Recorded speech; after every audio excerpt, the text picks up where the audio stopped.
स्वागत है आपका ओनली जीएस पर। आज इस वीडियो में हम पढ़ने वाले हैं घटना चक्र जीएस पॉइंटर 2025 के अंतर्गत मध्यकालीन भारत के इतिहास से संबंधित सभी तथ्यों को। इस बुक में दिए गए बाकी के टॉपिक से संबंधित वीडियोस देखने के लिए आप हमारे चैनल की प्लेलिस्ट में जाके वहां से बाकी की वीडियोस देख सकते हैं। मध्यकालीन इतिहास के अंतर्गत ये सभी टॉपिक हैं जिनसे संबंधित तथ्यों को आज इसमें हम कवर करने वाले हैं। तो चलिए हम वीडियो शुरू करते हैं। सबसे पहले देखते हैं भारत पर मुस्लिम आक्रमण के बारे में। पैगंबर हजरत मोहम्मद का जन्म हुआ था 570 ईस्वी में। मोहम्मद साहब की मृत्यु हुई थी 632 ईस्वी में हुई थी। मक्का स्थित है तो मक्का सऊदी अरब में स्थित है। हिंद भारत की जनता के संदर्भ में हिंदू शब्द का प्रथम बार प्रयोग किया था, अरबों ने किया था। मोहम्मद बिन कासिम द्वारा सिंध की विजय हुई थी 712 ईस्वी में। कुतुबुद्दीन ऐबक, महमूद गजनवी, मोहम्मद बिन कासिम तथा मोहम्मद गोरी में से भारत में प्रथम मुस्लिम आक्रमणकारी थे। तो ये हैं मोहम्मद बिन कासिम। भारत पर आक्रमण करने वाले सर्वप्रथम मुस्लिम आक्रमणकारी थे, अरब के थे। चर्चनामा के अनुसार 6वीं और 7वीं शताब्दी में सिंधु देश की राजधानी थी, अरोड़ थी। चर्चनामा का फारसी में अनुवाद किया गया था मोहम्मद अली बिन अबू बकर कुकी द्वारा। गजनी राजवंश के संस्थापक थे तो ये हैं अलप्तगीन। वह चंदेल शासक जो महमूद गजनवी से पराजित नहीं हुआ था। तो ये हैं विद्याधर। महमूद गजनवी ने भारत पर कितनी बार आक्रमण किया था? 17 बार किया था। महमूद गजनवी का दरबारी इतिहासकार कौन था? तो ये थे उत्तवी। शाहनामा के लेखक फिरदौसी संबंधित थे महमूद गजनवी के दरबार से। महमूद गजनवी के साथ भारत आने वाला प्रसिद्ध इतिहासकार एवं मुस्लिम विद्वान कौन था? तो ये थे अलबरनी। अलबरनी भारत में आया था तो ये आए थे 11वीं शताब्दी ईस्वी में। पुराणों का अध्ययन करने वाले प्रथम मुसलमान थे तो ये हैं अलबरनी। अलबरनी के विषय में सत्य कथन है। उसका ग्रंथ उस समय के जीवंत भारत से प्रभावित था। वह संस्कृत का विद्वान था। वह त्रिकोणमिति का विशेषज्ञ था। महमूद गजनवी के हमले के बाद सोमनाथ मंदिर का पुनर्निर्माण करवाया था भीमदेव प्रथम ने। एक तरफ संस्कृत मुद्रालेख के साथ चांदी के सिक्के निर्गित किए थे महमूद गजनवी ने। मध्य एशिया का शासक जिसने 1192 ईस्वी में उत्तर भारत को जीता, ये है सिहाबुद्दीन मोहम्मद गोरी। मोहम्मद गोरी को सर्वप्रथम पराजित किया था भीम द्वितीय अथवा मूलराज द्वितीय ने। मोहम्मद गोरी ने जयचंद को पराजित किया था चंदावर के युद्ध में 1194 ईस्वी में। वह युद्ध जिसमें भारत में मुस्लिम शक्ति की स्थापना हुई थी। तो ये है तराइन का द्वितीय युद्ध। भारत पर आक्रमण करने वाले व्यक्तियों का सही क्रम है महमूद गजनवी, मोहम्मद गोरी, चंगेज खां, तैमूर। वह मुस्लिम शासक जिसके सिक्के पर देवी लक्ष्मी की आकृति बनी है। तो ये है मोहम्मद गोरी। भारत में मोहम्मद गोरी ने प्रथम अक्ता प्रदान किया था कुतुबुद्दीन ऐबक को। बख्तियार खिलजी जिसने बंगाल एवं बिहार पर विजय प्राप्त किया था, ये मोहम्मद गोरी के दास थे। बिहार में तुर्क सत्ता का वास्तविक संस्थापक थे इब्न बख्तियार खिलजी। नालंदा बिहार का को विध्वंस किया था तो ये किया था बख्तियार खिलजी ने।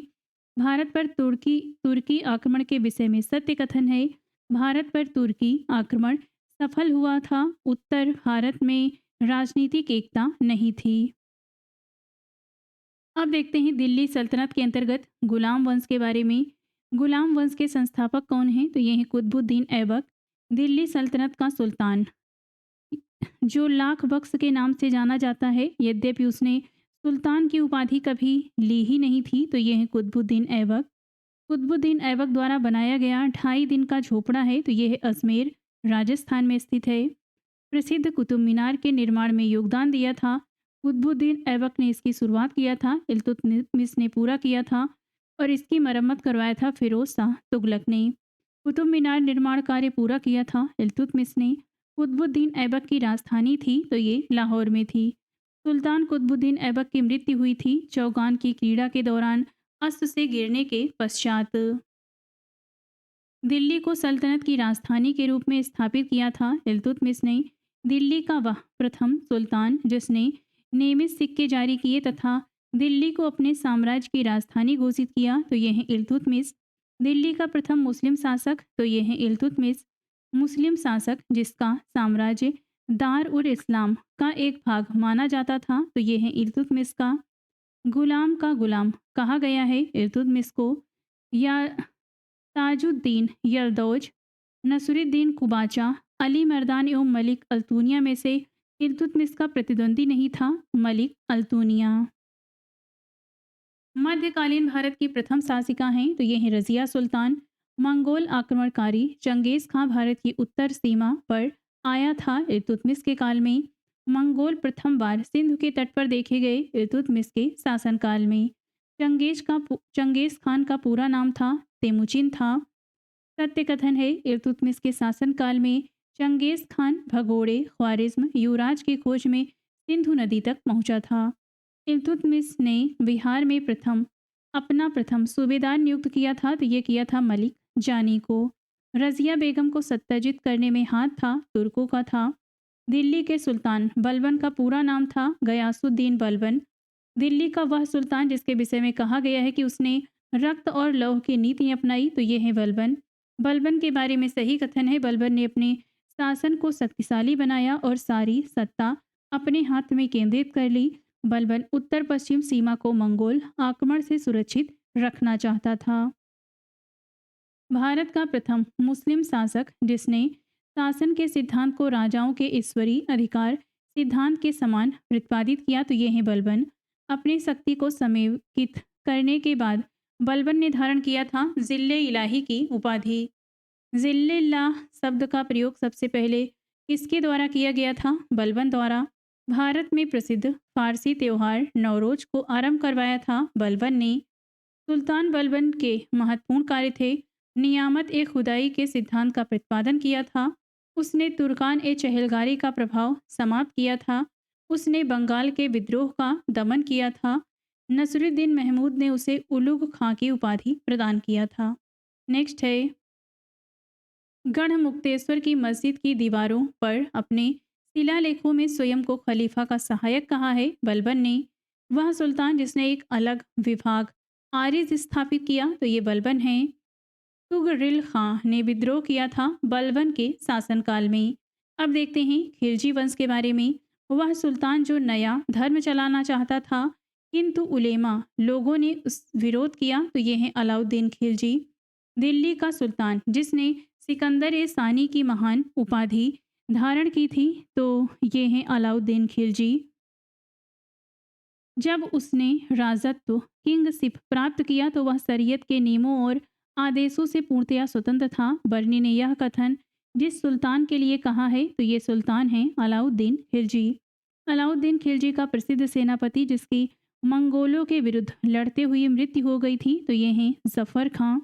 रानी पद्मिनी का नाम अलाउद्दीन की चित्तौड़ विजय से जोड़ा जाता है। उनके पति का नाम है, तो ये है राणा रतन सिंह।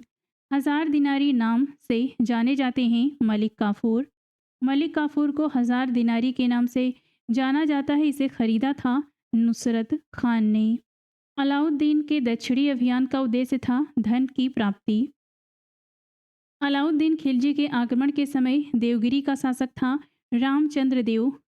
यहाँ पे एक तरफ राज्य दिए गए हैं, एक तरफ वहाँ के शासक हैं। तो रणथंभौर के शासक हैं हमीर देव, चित्तौड़ के हैं राणा रतन सिंह, देवगिरी के राजा हैं राजा राय रामचंद्र और गुजरात के शासक हैं कर्णदेव। नेक्स्ट है अलाउद्दीन खिलजी की विजयों का कालक्रम दिया गया है। तो गुजरात पे विजय किया था 1299 में, रणथंभौर की विजय किया था 1301 में, चित्तौड़ की विजय किया था 1303 में और वारंगल की विजय 1310 ईस्वी में। दिल्ली का वह सुल्तान जिसने फसल की नपाई का आधा राजस्व के रूप में दावा किया, तो अलाउद्दीन खिलजी ने किया था। वह सुल्तान जिसके काल में खालिसा भूमि अधिक पैमाने में विकसित हुई थी, तो ये हैं अलाउद्दीन खिलजी। प्रांतों के गवर्नरों के अधिकारों को समाप्त किया था अलाउद्दीन खिलजी ने। वह सुल्तान जिसने बाजार सुधार लागू किए, अलाउद्दीन खिलजी ने। मध्यकालीन शासक जिसने सार्वजनिक वितरण प्रणाली प्रारंभ किया था, तो ये हैं अलाउद्दीन खिलजी। बाजार कीमतों को नियंत्रित करने के अलाउद्दीन खिलजी के प्रयास ने बहुत सफलता प्राप्त की थी। वह सुल्तान जिसने साम्राज्य की सीमाओं की सुरक्षा हेतु एक विशेष सेना नियुक्त किया था, अलाउद्दीन खिलजी ने। एक तरफ रियासत है, एक तरफ शासक हैं। देवगिरी के शासक हैं रामचंद्र देव शंकर देव। वारंगल के शासक हैं प्रताप रुद्रदेव द्वितीय। होयसल के शासक हैं वीर बल्लाल और मदुरा के शासक हैं वीर पांड्या। दिल्ली सल्तनत का वह शासक जिसने अपने आप को खलीफा घोषित किया, मुबारक खिलजी। दिल्ली में मूल्य नियंत्रण लागू किया था, अलाउद्दीन खिलजी ने। घड़ी अथवा गृहकर लगाने वाला दिल्ली का प्रथम सुल्तान था, अलाउद्दीन खिलजी। सेना के घोड़ों को दागने की पद्धति शुरू किया था, अलाउद्दीन खिलजी ने। 1306 ईस्वी के बाद अलाउद्दीन खिलजी के समय में दिल्ली के सुल्तान तथा मंगोलों के बीच की सीमा थी रावी नदी। अब देखते हैं तुगलक वंश के बारे में। अलाउद्दीन खिलजी का वह सेना अध्यक्ष जो तुगलक वंश का संस्थापक एवं प्रथम सुल्तान बना, तो यह है गाजी मलिक गयासुद्दीन तुगलक। कृषि को समुन्नत करने के लिए नहर खुदवाने के संदर्भ में 14वीं शताब्दी का पहला शासक होने का श्रेय दिया जाता है गयासुद्दीन तुगलक को। खिलजी वंश, लोदी वंश, दास वंश तथा तुगलक वंश में से सर्वाधिक समय तक देश में राज्य किया था तुगलक वंश ने। दिल्ली सल्तनत का सर्वाधिक विद्वान शासक जो खगोल शास्त्र, गणित एवं आयुर्विज्ञान सहित अनेक विद्याओं में माहिर थे, तो यह है मोहम्मद बिन तुगलक। दीवान ए अमीर ए कोही एक नया विभाग जिस सुल्तान द्वारा शुरू किया गया वह था मोहम्मद बिन तुगलक। दिल्ली का सुल्तान जिसने एक पृथक कृषि विभाग की स्थापना की एवं फसल चक्र की योजना बनाई थी, मोहम्मद बिन तुगलक ने।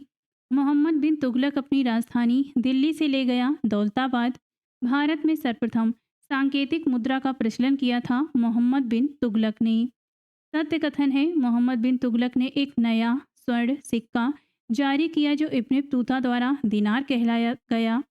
मोहम्मद तुगलक की प्रतीक मुद्रा योजना असफल सिद्ध हुई। मुद्रा निर्गमन पर उचित नियंत्रण नहीं था, इसलिए यह असफल हुई थी।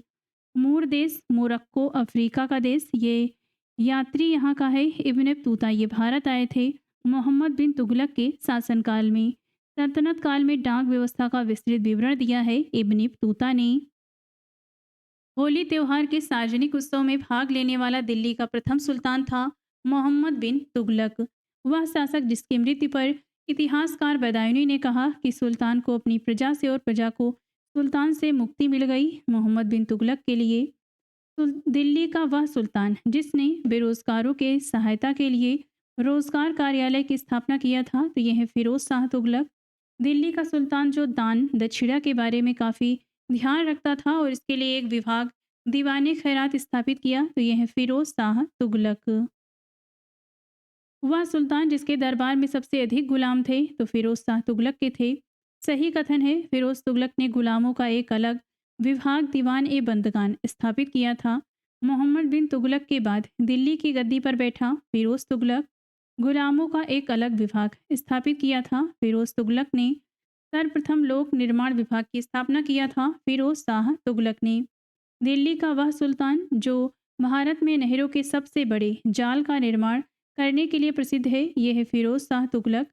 हक ए सर्ब अथवा सिंचाई कर लगाने वाला दिल्ली का प्रथम सुल्तान है फिरोज शाह तुगलक। दिल्ली का सुल्तान जिसने ब्राह्मणों पर भी जजिया कर लगाया, तो यह है फिरोज शाह तुगलक। वह सुल्तान जिसने फलों की गुणवत्ता सुधारने के लिए उपाय किया, तो यह है फिरोज शाह तुगलक। टोपरा मेरठ से 2 अशोक स्तंभ लेख दिल्ली लाए थे फिरोज शाह तुगलक ने।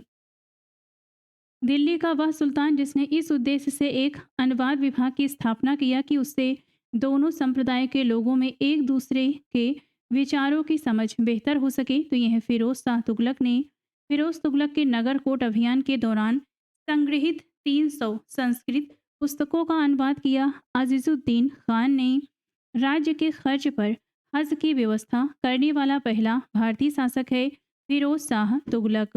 फिरोज तुगलक द्वारा स्थापित दारुल सफ़ा था एक खैराती अस्पताल। दिल्ली सल्तनत के तुगलक राजवंश का अंतिम शासक था नसरुद्दीन महमूद। वह शासक जिसके शासनकाल में तैमूर ने भारत पर आक्रमण किया था, तो यह नसरुद्दीन महमूद। तैमूर लंग ने भारत पर आक्रमण किया था 1398 ईस्वी में। तैमूर के आक्रमण के बाद भारत में राज स्थापित हुआ सैयद वंश का। अब देखते हैं लोदी वंश के बारे में। खिलजी, तुगलक, सैयद तथा लोदी शासकों में से अफगान मूल के थे, तो ये हैं लोदी शासक। दिल्ली की राजगद्दी पर अफगान शासकों का सही क्रम है तो ये हैं बहलोल लोदी, सिकंदर लोदी और इब्राहिम लोदी। इनका शासन काल आप यहाँ देख सकते हैं। राणा महाराणा सांगा ने इब्राहिम लोदी को परास्त किया था खतौली के युद्ध में। वह मध्ययुगीन सुल्तान जिसे आगरा शहर की नींव डालने एवं उसे सल्तनत की राजधानी बनाने का श्रेय जाता है, सिकंदर लोदी को गुलरुखी उपनाम से अपनी कविताओं की रचना किया था। सिकंदर लोदी ने अन्न के ऊपर कर समाप्त करने के लिए जाना जाता है। सिकंदर लोदी को दिल्ली पर शासन करने वाले वंशों का सही क्रम है गुलाम वंश, खिलजी वंश, तुगलक वंश, सैयद वंश और लोदी वंश। नेक्स्ट है बलबन, इल्तुतमिश, कुतुबुद्दीन ऐबक। इब्राहिम लोदी में से वह जो गुलाम वंश का शासक नहीं था तो यह है इब्राहिम लोदी। अब देखते हैं विजयनगर साम्राज्य के बारे में। विजयनगर राज्य की स्थापना किया था हरिहर और बुक्का ने। विजयनगर साम्राज्य की स्थापना हुई थी 1336 ईस्वी में। वह शासक जिसने कृष्णा नदी की सहायक नदी के दक्षिणी तट पर एक नए नगर की स्थापना की और उस देवता के प्रतिनिधि के रूप में अपने इस नए राज्य पर शासन करने का दायित्व लिया, जिसके बारे में माना जाता था कि कृष्णा नदी से दक्षिण की समस्त भूमि उस देवता की है। तो ये हैं हरिहर प्रथम।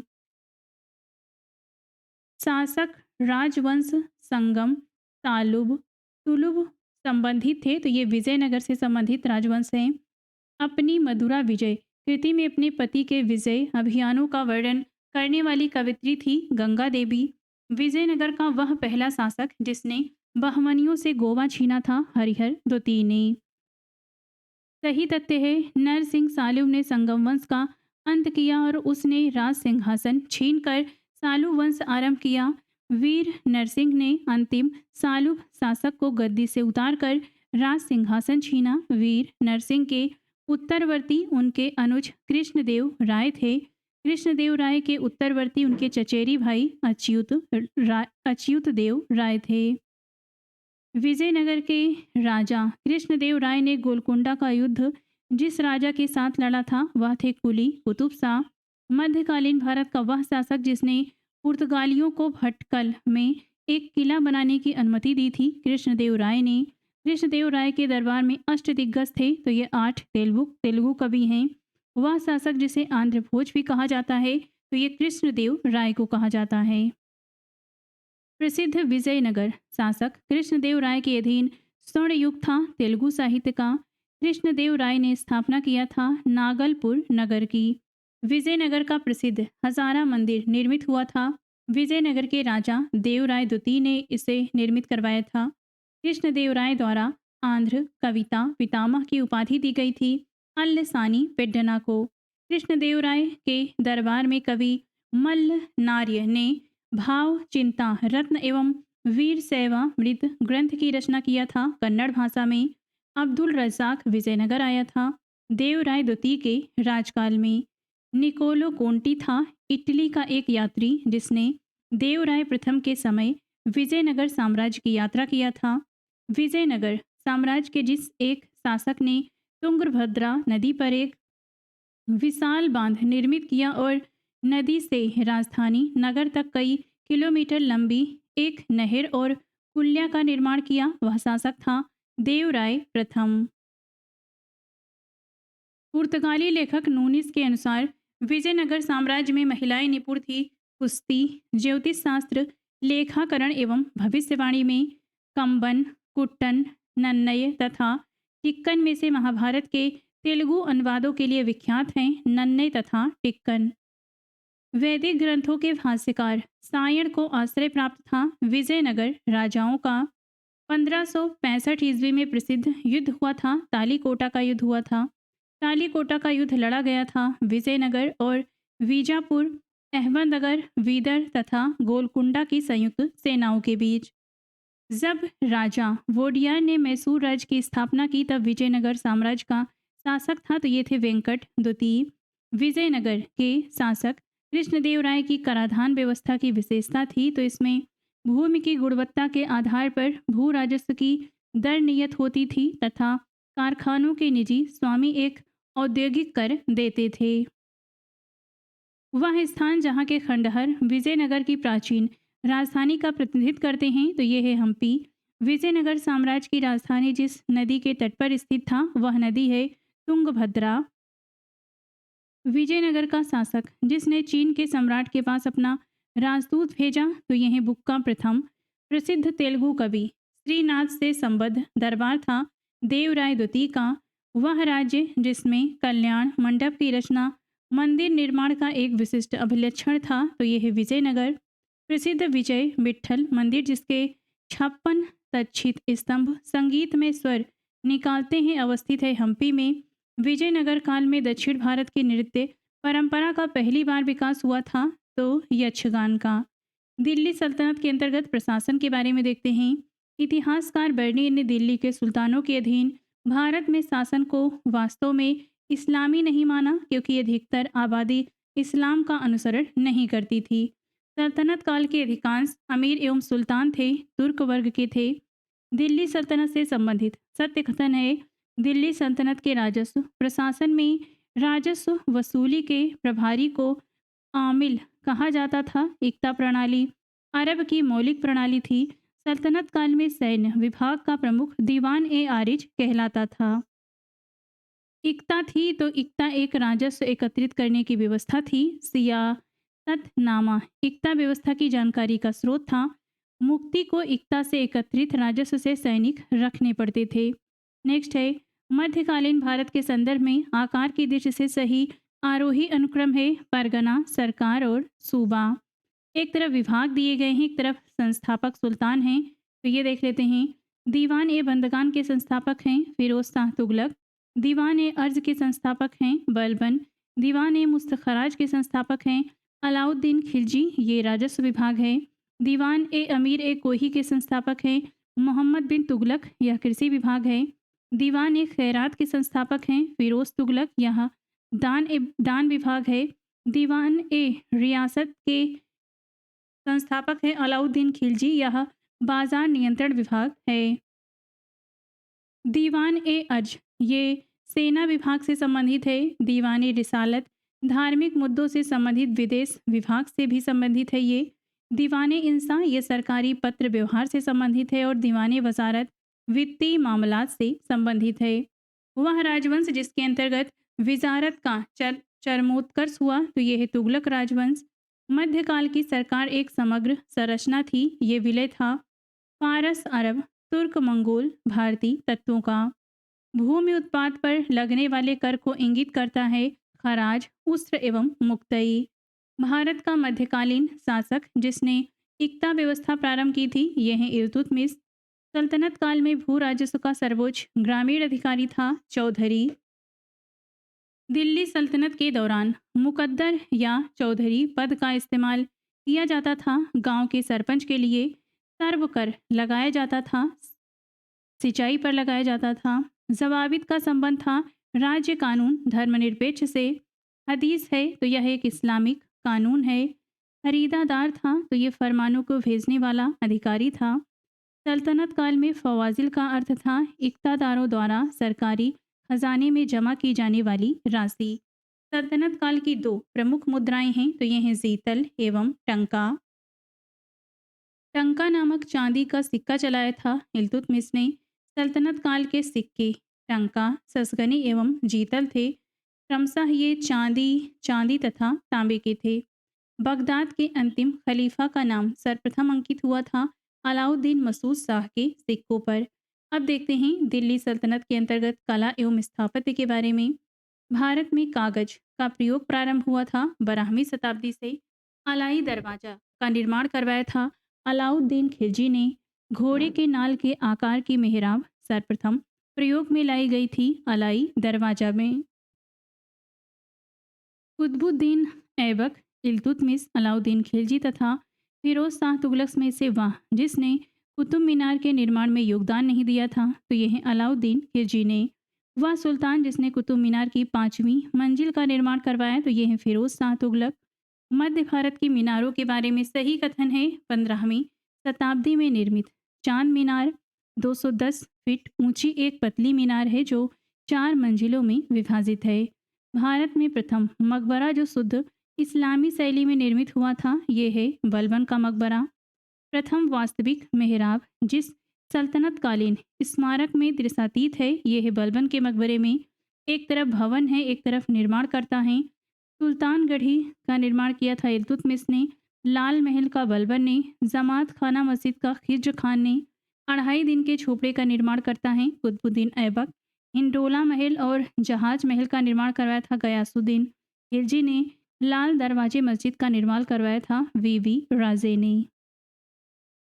इन स्थापत्यों के निर्माण का सही कालक्रम है कुतुब मीनार, तुगलकाबाद का किला, लोधी गार्डन और फतेहपुर सीकरी।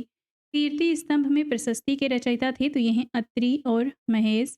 चित्तौड़ का कीर्ति स्तंभ निर्मित हुआ था राणा कुंभा के शासनकाल में। एक तरफ स्थल हैं एक तरफ स्थापत्य दिए गए हैं तो ये देख लेते हैं। दिल्ली में स्थित है कुब्बत उल इस्लाम। जौनपुर में है अटाला मस्जिद। मालवा में जहाज महल और गुलबर्गा में जामा मस्जिद है। एक तरफ वास्तुशैली दिया गया है यहाँ पर, एक तरफ संबद्ध राजवंश है। मेहराब की निचली सतह पर कमलकली की झालर ये बनाया गया था खिलजी राजवंश में। अष्टभुजी मकबरों का उदय हुआ था तुगलक के समय। स्तंभों में बोधी गोई का प्रयोग किया गया विजयनगर साम्राज्य के शासनकाल में और झुकी हुई दीवारों के साथ विशाल मुख्य द्वार बनाए गए सरकीस के समय में। दिल्ली सल्तनत के अंतर्गत साहित्य देखते हैं। किताब उल हिंद रचना के प्रसिद्ध लेखक का नाम है अलबरनी। तूती ए हिंद अमीर खुसरो का जन्म हुआ था कासगंज पटियाली में। अमीर खुसरो ने अग्रगामी की भूमिका निभाई खड़ी बोली के विकास में। दिल्ली के 7 से अधिक सुल्तानों का शासनकाल देखा था। अमीर खुसरो एवं शेख निजामुद्दीन औलिया ने प्रसिद्ध कवि अमीर खुसरो दरबार में रहे थे अलाउद्दीन खिलजी के।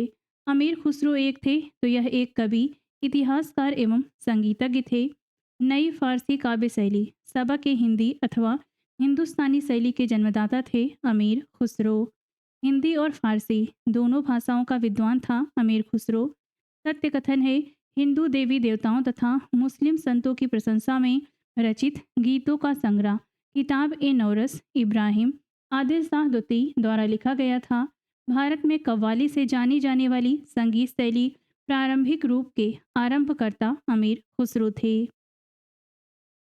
फारसी का वह प्रथम कवि जिसने अपनी कविता में भारतीय पर्यावरण को चित्रित किया तो यह अमीर खुसरो। तबकात ए नासिरी का लेखक था मिनहाज उस सिराज। ग्रंथों का कालानुक्रम है किताब उल हिंद पृथ्वीराज रासो। तबकाल ए नासिरी फतवा ए जहादारी। वह भाषा जिन्हें दिल्ली के सुल्तानों ने संरक्षण प्रदान किया तो यह है फारसी। अपभ्रंश शब्द का प्रयोग मध्यकालीन संस्कृत ग्रंथों में होता था कुछ आधुनिक भारतीय भाषाओं के आरंभिक रूपों को इंगित करने के लिए। एक तरफ लेखक दिए गए हैं एक तरफ रचना पुस्तकें हैं तो ये देख लेते हैं। जियाउद्दीन बरनी इनकी पुस्तक है तारीख ए फिरोज शाही। हसन निजानी की पुस्तक है तो ये है ताजुल मासिर। मिनहाज उस सिराज की रचना है तबकात ए नासिरी। याहिया बिन अहमद की रचना है तारीख ए मुबारक शाही। अमीर खुसरो की रचना है खजाइन उल फतू। जियाउद्दीन बरनी की रचना है फतवा ए जहादारी। अब्दुल मलिक इसामी की रचना है फुतूह उस सलातिन। फिरोज शाह तुगलक की रचना है फुतुहात ए फिरोज शाही। मुल्ला दाऊद की रचना है तो ये है चंदायन। दामोदर कवि की रचना है ये है पद्मावती कथा। सोमनाथ की रचना है राग विबोध। अमीर खुसरो की है आसिका। शम्स ए सिराज अफीक की रचना है तारीख है फिरोज शाही। अमीर खुसरो की रचना है तुगलकनामा। गुलबदन बेगम की रचना है हुमायूंनामा। तारीख ए हिंद किताब उल ये रचना है अलबरनी की। इब्न तूता की रचना है तो ये है रेहला। नेक्स्ट है अब्दुल वाहिद बिलग्रामी की रचना है हकाइक ए हिंदी। इब्न मिस काविया की रचना है तो ये है तहजीबुल अखलाक। बैकल अल कबाइली की रचना है कुंजुल तिजार। सदरुद्दीन मोहम्मद औफी की रचना है जवामुल हिकायत। अमीर हसन अला सिज्जी देहलवी की रचना है फवायद उल फवाद। नेक्स्ट है बख्तियार खिलजी के बिहार आक्रमण का पहला विवरण मिलता है तवकात ए नासिरी से। बीड़ा, ढोलक, सारंगी तथा सितार में से वह संगीत वाद्य जिसे हिंदू मुस्लिम गान वाद्यों का सबसे श्रेष्ठ मिश्रण माना गया है तो ये है सितार। संगीत यंत्र तबला का प्रचलन किया था अमीर खुसरो ने। चिंतामणि भट्ट द्वारा रचित संस्कृत ग्रंथ सुख सप्तति का फारसी में अनुवाद कर उसका नाम तुतिनामा रखा था ख्वाजा सियाउद्दीन नक्शबी ने। एक तरफ नाम है एक तरफ ग्रंथ है संगीत के, तो ये देख लेते हैं। राणा कुंभा का ग्रंथ है संगीत राज।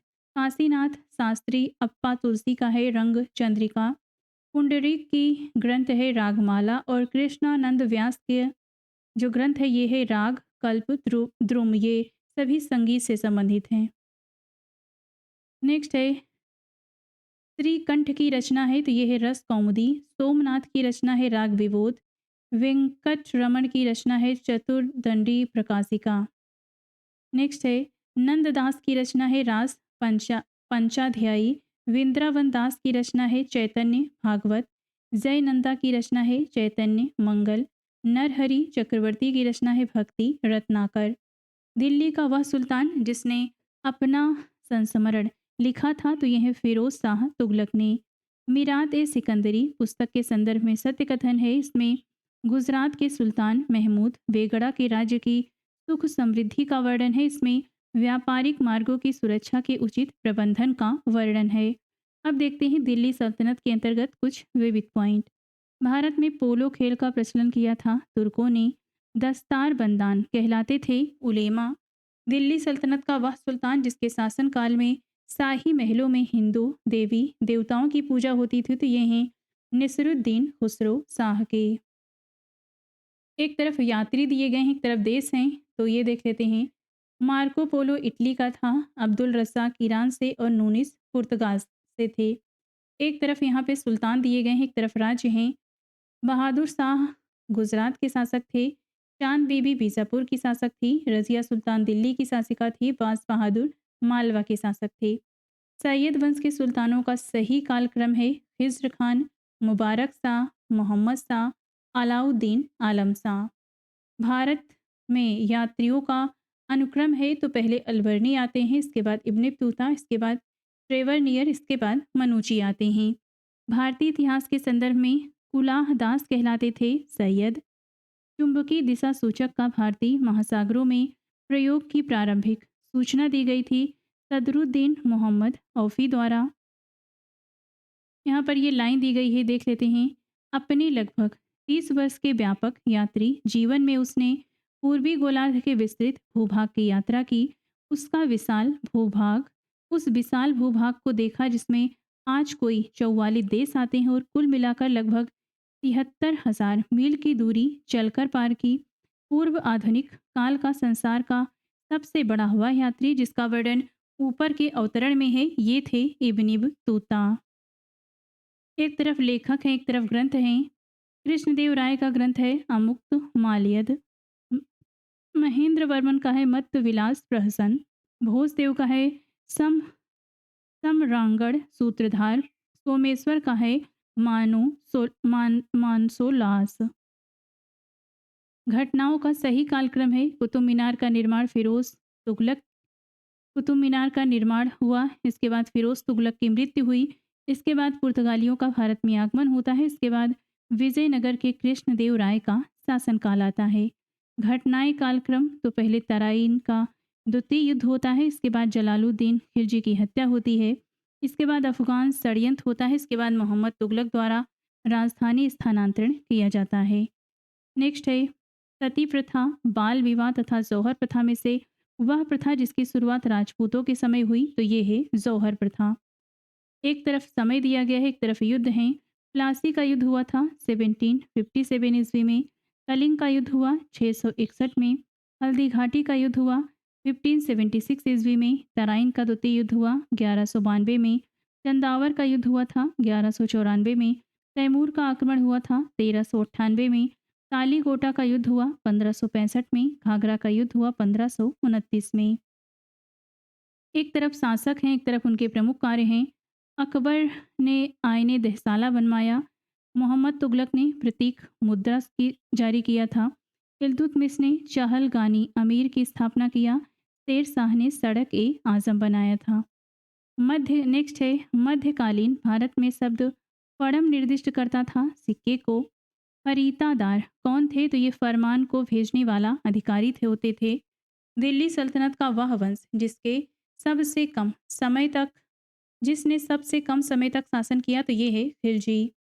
आइन उल मुल्क मुल्तानी ने जिन शासकों के अधीन सेवा की वे अलाउद्दीन खिलजी, मोहम्मद बिन तुगलक और फिरोज शाह तुगलक थे। वह मध्यकालीन विद्वान या लेखक जो जैन धर्म का अनुयायी था तो यह है हेमचंद्र सूरी।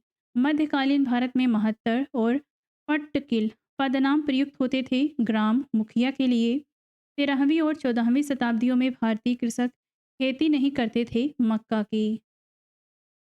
अब देखते हैं उत्तर भारत एवं दक्कन के प्रांतीय राजवंश के बारे में। जौनपुर नगर स्थापित किया गया मोहम्मद बिन तुगलक की स्मृति में। जौनपुर नगर की स्थापना किया था फिरोज शाह तुगलक ने। टर्की सुल्तानों के शासनकाल में पूर्व का सिराज कहा जाता था जौनपुर को। जौनपुर के सरकी राज्य का अंतिम शासक था हुसैन शाह। कश्मीर का शासक जो कश्मीर का अकबर के नाम से जाना जाता था जैन उल आबेदीन है। जैन उल आबेदीन मोहम्मद बिन तुगलक, हुसैन शाह सरकी तथा अकबर में से वह शासक जिसने सर्वप्रथम जजिया कर समाप्त किया था जैन उल आबेदीन ने। जैन उल आबेदीन द्वारा पूरी की गई कश्मीर की जामा मस्जिद की प्रभावकारी विशेषता में शामिल है बुर्ज, बौद्ध पैगोडाओं के समान फारसी शैली। नेक्स्ट है मुनि सुंदर सूरी, नाथा, टिल्ला भट्ट तथा मुनि जिन विजय सूरी में से वह विद्वान जो कुंभा के दरबार में नहीं था यह है मुनि जिन विजय सूरी। एक तरफ शासक दिए गए हैं, एक तरफ राज्य है। राजा हमीर का राज्य है मेवाड़, राजा चुंडा का है मारवाड़, मलिक राजा फारूकी का है खानदेश, मलिक सरवर ख्वाजा जहाँ का राज्य है जौनपुर। मध्यकालीन क्षेत्र हैं एक तरफ वर्तमान क्षेत्र हैं। चंपक ये चंपा हिमाचल प्रदेश में है, दुर्गर ये जम्मू में है, कुलूत ये कुल्लू हिमालय है। नेक्स्ट है बहमनी राज की स्थापना किया था अलाउद्दीन हसन ने। बहमनी राज की स्थापना हुआ था 1347 ईस्वी में। बहमनी राज की प्रथम राजधानी थी गुलबर्गा अहसनाबाद में। एक तरफ वंश है, एक तरफ सल्तनत है। आदिल शाही वंश बीजापुर में था, कुतुब शाही वंश गोलकुंडा में था, निज़ाम शाही वंश अहमदनगर में और सरकी शाही वंश जौनपुर में था। मुस्लिम शासकों में से वह जिसने उसकी धर्म निरपेक्षता में आस्था के कारण उसकी मुस्लिम प्रजा जगत गुरु कहकर पुकारती थी तो यह है इब्राहिम आदिल शाह। किताब ए नौरस नामक पुस्तक के लेखक थे इब्राहिम आदिल शाह द्वितीय। अहमदनगर के निज़ाम शाही वंश का अंत हुआ। अहमदनगर को मुगल साम्राज्य में मिलाकर हुसैन शाह को आजीवन कारावास दिया गया। अब देखते हैं शासक और राज्य के बारे में। बाज बहादुर का राज्य था मालवा, कुतुब शाह का राज्य था गोलकुंडा, सुल्तान के शासक थे सुल्तान मुजफ्फर शाह, बीजापुर के शासक थे यूसुफ आदिल शाह। एक तरफ राज्य है, एक तरफ राजधानी है। काकतीय वंश की राजधानी थी वारंगल, होयसल की राजधानी थी द्वार समुद्र, यादव की थी देवगिरी और पांड्य की राजधानी थी कोरकई। तत्पश्चात मदुरा बनाई गई। मध्यकालीन गुजरात का वह शासक जिसने दीव को पुर्तगालियों के सुपुर्द कर दिया गया था तो ये हैं बहादुर शाह। गोलकुंडा को वर्तमान में कहा जाता है हैदराबाद। महिला शासक रुद्रमा देवी संबंधित हैं काकतीय राजवंश से। रुद्रमा के संदर्भ में सही कथन है रुद्रमा वारंगल के काकतीय वंश की चौथी स्वतंत्र शासक थी। उन्होंने दक्षिण तमिलनाडु के पांड्य, उड़ीसा के पूर्वी गंग शासकों, देवगिरी के सेवना शासकों को पराजित किया था। होयसल स्मारक पाए जाते हैं हलेबीड और वेलूर में। होयसलों की प्राचीन राजधानी द्वार समुद्र का वर्तमान नाम है हलेबीड। वह स्मारक जिसमें वह गुंबद है जो संसार के विशाल गुंबदों में से एक है तो यह गोल गुंबद बीजापुर का। मांडू के साहस महल का निर्माण करवाया था सुल्तान गयासुद्दीन खिलजी ने।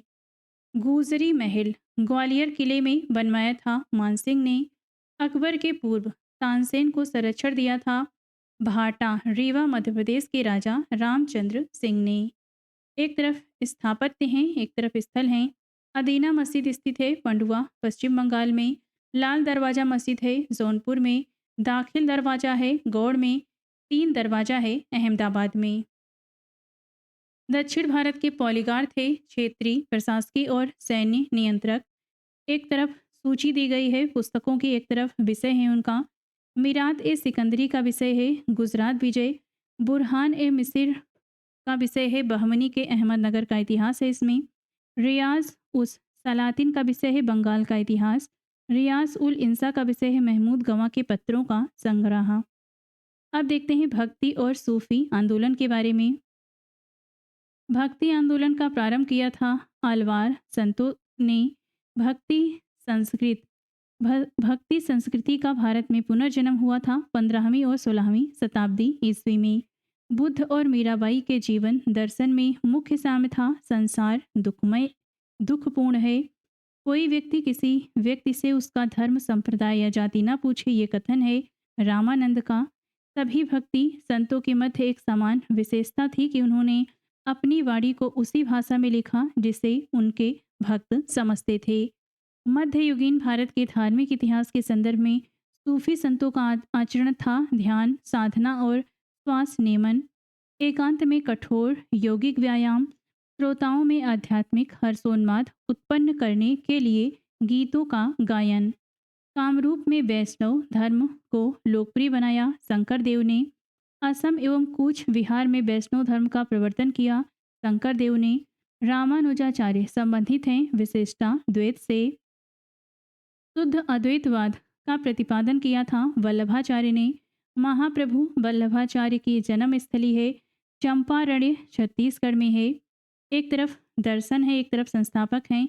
अद्वैतवाद के संस्थापक हैं शंकराचार्य। विशिष्टाद्वैतवाद के हैं रामानुज। द्वैतवाद के संस्थापक हैं माधवाचार्य और द्वैताद्वैतवाद के निम्बार्काचार्य हैं। भक्ति आंदोलन के संदर्भ में सत्य कथन है वल्लभाचार्य ने पुष्टि मार्ग की स्थापना की। निम्बार्क ने द्वैत के सिद्धांत का प्रतिपादन किया। रामानंद ने राम भक्ति परंपरा का प्रचार किया। कबीर के उपदेशों का संकलन है बीसक। पुष्टि मार्ग के दर्शन के प्रतिपादक को प्रतिपादित किया था वल्लभाचार्य ने। दादू कबीर रामानंद तुलसीदास में से वह भक्ति संत जिसने अपने संदेश प्रचार के लिए सबसे पहले हिंदी का प्रयोग किया तो यही रामानंद। कबीर शिष्य थे तो ये रामानंद के थे। मध्यकालीन भारत के वह संत जिनका जन्म प्रयाग में हुआ था तो ये हैं रामानंद। कबीर एवं धर्मदास के मध्य संवादों के संकलन का शीर्षक है अमरमूल। मलूक दास एक संत कवि थे, कड़ा के थे। संत घासीदास के पिता का नाम था महंगू। भक्ति संतों का सही कालक्रम है कबीर, गुरु नानक, चैतन्य, मीराबाई। इनका जीवन काल आप यहाँ देख सकते हैं। भगवान शिव की प्रतिष्ठा में स्थापित हैं 12 ज्योतिर्लिंग। रामानुज के अनुयायियों को कहा जाता है वैष्णव। वह स्थान जो गुरु नानक का जन्म स्थल था ये है ननकाना। वह शासक जिसके शासन में गुरु नानक देव ने सिख धर्म की स्थापना किया था ये है सिकंदर लोदी। ईश्वर केवल मनुष्य के सद्गुण को पहचानता है तथा उसकी जाति नहीं पूछता। आगामी दुनिया में कोई जाति नहीं होगी, ये सिद्धांत है नानक का। मीराबाई समकालीन थी तुलसीदास की। प्रसिद्ध भक्त कवित्री मीरा के पति का नाम था भोजराज। राग गोविंद के रचनाकार हैं मीराबाई। चैतन्य, मीराबाई, नामदेव तथा वल्लभाचार्य में से वह जो इस्लाम से प्रभावित था तो ये हैं नामदेव। मध्यकालीन संतों का कालानुक्रम है नामदेव, कबीरदास, गुरु नानक देव, मीराबाई। एक तरफ संत दिए गए हैं संत कवि, एक तरफ उनका व्यवसाय है। नामदेव दर्जी थे, कबीर जुलाहा थे, रविदास मोची थे और सेना ये नाई थे। लोदी वंश के पतन तथा बाबर के सत्तारूढ़ होने के समय उपदेश देने वाले संत थे गुरु नानक। चैतन्य महाप्रभु संबद्ध हैं वैष्णव संप्रदाय से। तुलसीदास समकालीन थे अकबर तथा जहांगीर के। रामचरितमानस नामक ग्रंथ के रचयिता थे तुलसीदास। गीतावली, कवितावली, विनय पत्रिका तथा साहित्य रत्न में से वह रचना जो संत तुलसीदास की नहीं है तो ये है साहित्य रत्न। एक तरफ व्यक्ति दिए गए हैं, एक तरफ इनकी रचना है। ध्रुवदास की रचना है भगत नामावली, नाभादास की है भक्तमाल, केशवदास की रचना है रसिक प्रिया, उस्मान की है चित्रावली। वरकरी संप्रदाय की मुख्य पीठ अवस्थित है पंढरपुर महाराष्ट्र में है। वरकरी संप्रदाय के संत थे नामदेव। भक्त तुकाराम जिस मुगल सम्राट के समकालीन थे वे हैं जहांगीर। नागार्जुन, तुकाराम, त्यागराज तथा वल्लभाचार्य में से वह भक्ति आंदोलन का प्रस्तावक नहीं था तो ये हैं नागार्जुन। सत्य कथन है मध्यकाल में संगीत पर संस्कृत में लिखी गई अनेक पुस्तकों का फारसी में अनुवाद किया गया। आरंभिक चिश्ती सूफी संत संगीत सभाओं जिन्हें समा कहा जाता था के शौकीन थे। भारत में चिश्तिया संप्रदाय का प्रथम सूफी संत थे तो शेख नईमुद्दीन चिश्ती हैं। सूफी संतों में से वह जो सर्वप्रथम अजमेर में बस गए थे तो यह शेख मोइनुद्दीन चिश्ती सूफीवाद की चिश्तिया शाखा के संस्थापक थे। अफगानिस्तान में चिश्त के निवासी अबू इसहाक समी चिश्ती और उनके शिष्य ख्वाजा अबू अब्दाल ख्वाजा मोइनुद्दीन चिश्ती शिष्य थे ख्वाजा उस्मान हरुनी के। अजमेर में ख्वाजा मोइनुद्दीन चिश्ती की दरगाह पर नज़र भेंट भेजने वाले प्रथम मराठा सरदार थे। छत्रपति साहू शिवाजी के पौत्र हैं ये। शेख निज़ामुद्दीन औलिया शिष्य थे तो ये थे बाबा फरीद के शिष्य। शेख निज़ामुद्दीन औलिया की दरगाह स्थित है दिल्ली में है। वह सूफी संत जिनकी मान्यता थी कि भक्ति संगीत ईश्वर के निकट पहुँचने का एक साधन है तो यह है मोइनुद्दीन चिश्ती। ख्वाजा कुतुबुद्दीन बख्तियार काकी, शेख अब्दुल जिलानी, शेख मोइनुद्दीन तथा शेख निज़ामुद्दीन औलिया में से वह जो चिश्ती सिलसिले से संबद्ध नहीं है ये है शेख अब्दुल जिलानी। भारत का सादी कहा गया है अमीर हसन को। जलालुद्दीन खिलजी, अलाउद्दीन खिलजी, गयासुद्दीन तुगलक तथा मोहम्मद बिन तुगलक में से वह सुल्तान जिनसे निज़ामुद्दीन औलिया ने भेंट करने से इनकार कर दिया था तो यह अलाउद्दीन खिलजी। वह सूफी संत जो महबूब ए इलाही कहलाता था यह शेख निज़ामुद्दीन औलिया। शेख फरीद का सर्वाधिक ख्याति लब्ध शिष्य जिसने दिल्ली के 7 सुल्तानों का शासनकाल देखा था यह है निज़ामुद्दीन औलिया। शेख मोइनुद्दीन चिश्ती, कुतुबुद्दीन बख्तियार काकी, फरीदुद्दीन गंज ए सकर तथा शेख निज़ामुद्दीन औलिया में से वह सूफी संत जिसके विचारों को सिखों के धर्म ग्रंथ आदि ग्रंथ में संकलित किया गया तो ये हैं फरीदुद्दीन गंज ए सकर। प्रसिद्ध संत सलीम चिश्ती रहते थे फतेहपुर सीकरी में रहते थे। शेख उल हिंद की पदवी प्रदान की गई थी शेख सलीम चिश्ती को। एक तरफ संत दिए गए हैं, एक तरफ इनका मकबरा है। शेख मोइनुद्दीन चिश्ती का मकबरा अजमेर में है। शेख बुरहानुद्दीन गरीब का है दौलताबाद में। शेख मोहम्मद हुसैनी का मकबरा है गुलबर्गा में। शेख निज़ामुद्दीन औलिया का मकबरा है दिल्ली में। एक तरफ संत कवि हैं, एक तरफ संप्रदाय हैं। ख्वाजा मोइनुद्दीन चिश्ती की संप्रदाय है चिश्तिया। शेख अहमद सरहिंदी का संप्रदाय है नक्शबंदिया। दारा सिकोह का संप्रदाय है कादिरिया। शेख सहाबुद्दीन का संप्रदाय है सुहरा वर्दिया। शेख अहमद सरहिंदी समकालीन थे अकबर एवं जहांगीर के।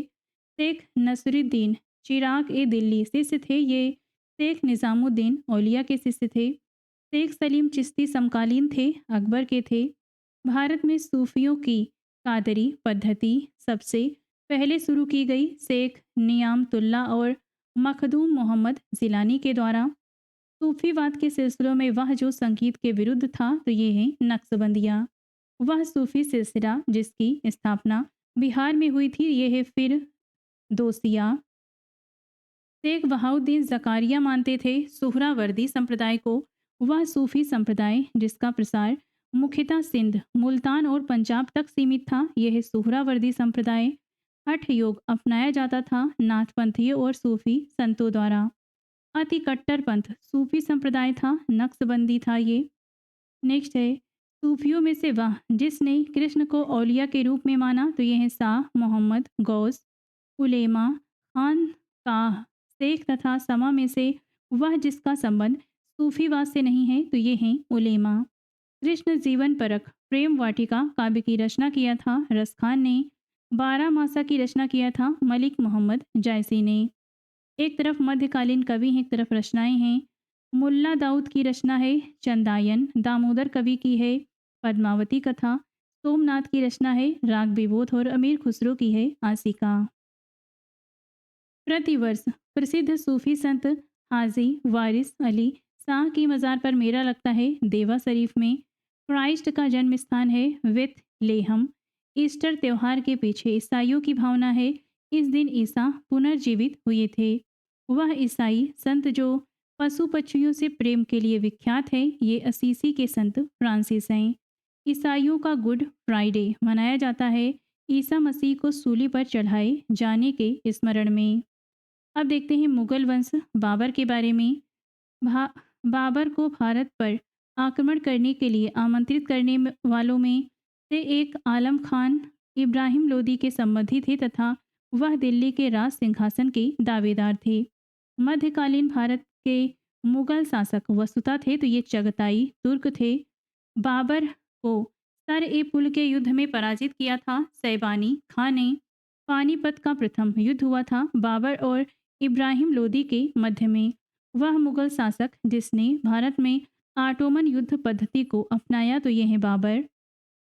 पानीपत का प्रथम युद्ध, खानवा का युद्ध, प्लासी का युद्ध तथा पानीपत का तीसरा युद्ध में से वह युद्ध जिसमें एक पक्ष द्वारा प्रथम बार तोपों का उपयोग किया गया तो यह है पानीपत का प्रथम युद्ध।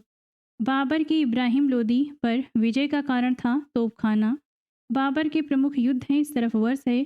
पानीपत का प्रथम युद्ध लड़ा था इन्होंने 1526 में, खानवा का युद्ध 1527 में, घाघरा का युद्ध 29 में और चंदेरी का युद्ध 1528 में। बाबर के युद्धों का कालक्रम है पानीपत का युद्ध, खानवा का युद्ध, चंदेरी का युद्ध और घाघरा का युद्ध। बाबर के भारत में आने के फलस्वरूप इस क्षेत्र में तिमुरिद राजवंश स्थापित हुआ। युद्ध में तोपों की शुरुआत हुई थी। वह युद्ध जिसमें बाबर ने जिहाद की घोषणा किया था तो ये है खानवा का युद्ध। पानीपत के युद्ध में बाबर की जीत का मुख्य कारण था उसकी सैन्य कुशलता। मेवाड़ का राजा जिसे 1527 ईस्वी में खानवा के युद्ध में बाबर ने हराया था तो यह राणा सांगा। बाबर ने सर्वप्रथम पातशाह की पदवी धारण किया था काबुल में। वह मुगल सम्राट जिसके जीवन से धैर्य व संकल्प से सफलता की शिक्षा मिलती है तो यह है जहीरुद्दीन मोहम्मद बाबर के साम्राज्य में सम्मिलित थे काबुल, पंजाब एवं आधुनिक राजस्थान का क्षेत्र।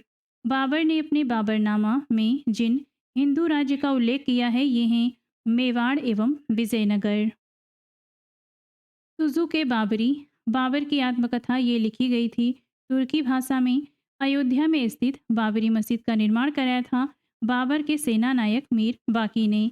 अब देखते हैं हुमायूं और शेरशाह के बारे में।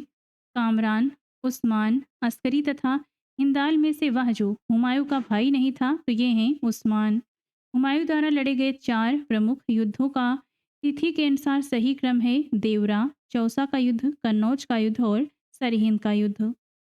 राव जैतसी रो छंद के अनुसार बीकानेर के शासक राव जैतसी ने पराजित किया था कामरान को।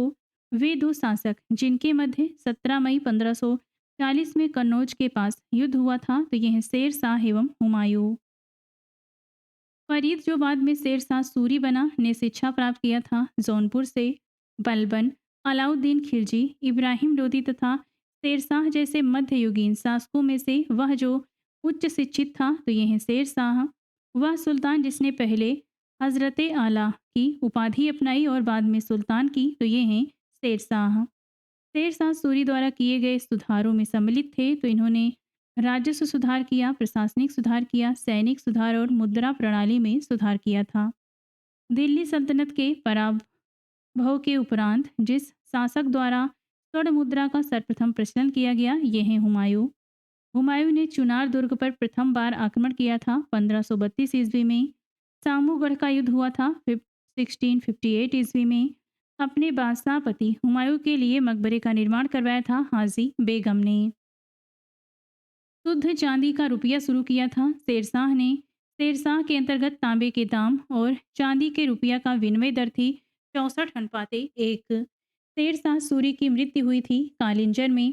शेरशाह सूरी का अंतिम अभियान था कालिंजर राज्य के विरुद्ध। मात्र एक मुट्ठी मात्र एक मुट्ठी बाजरे के चक्कर में मैंने अपना साम्राज्य खो दिया होता, ये कथन है शेरशाह का। शेरशाह को अपनी वीरता से प्रभावित करने वाले जैता और कुपा संबंधित थे, मारवाड़ से थे ये।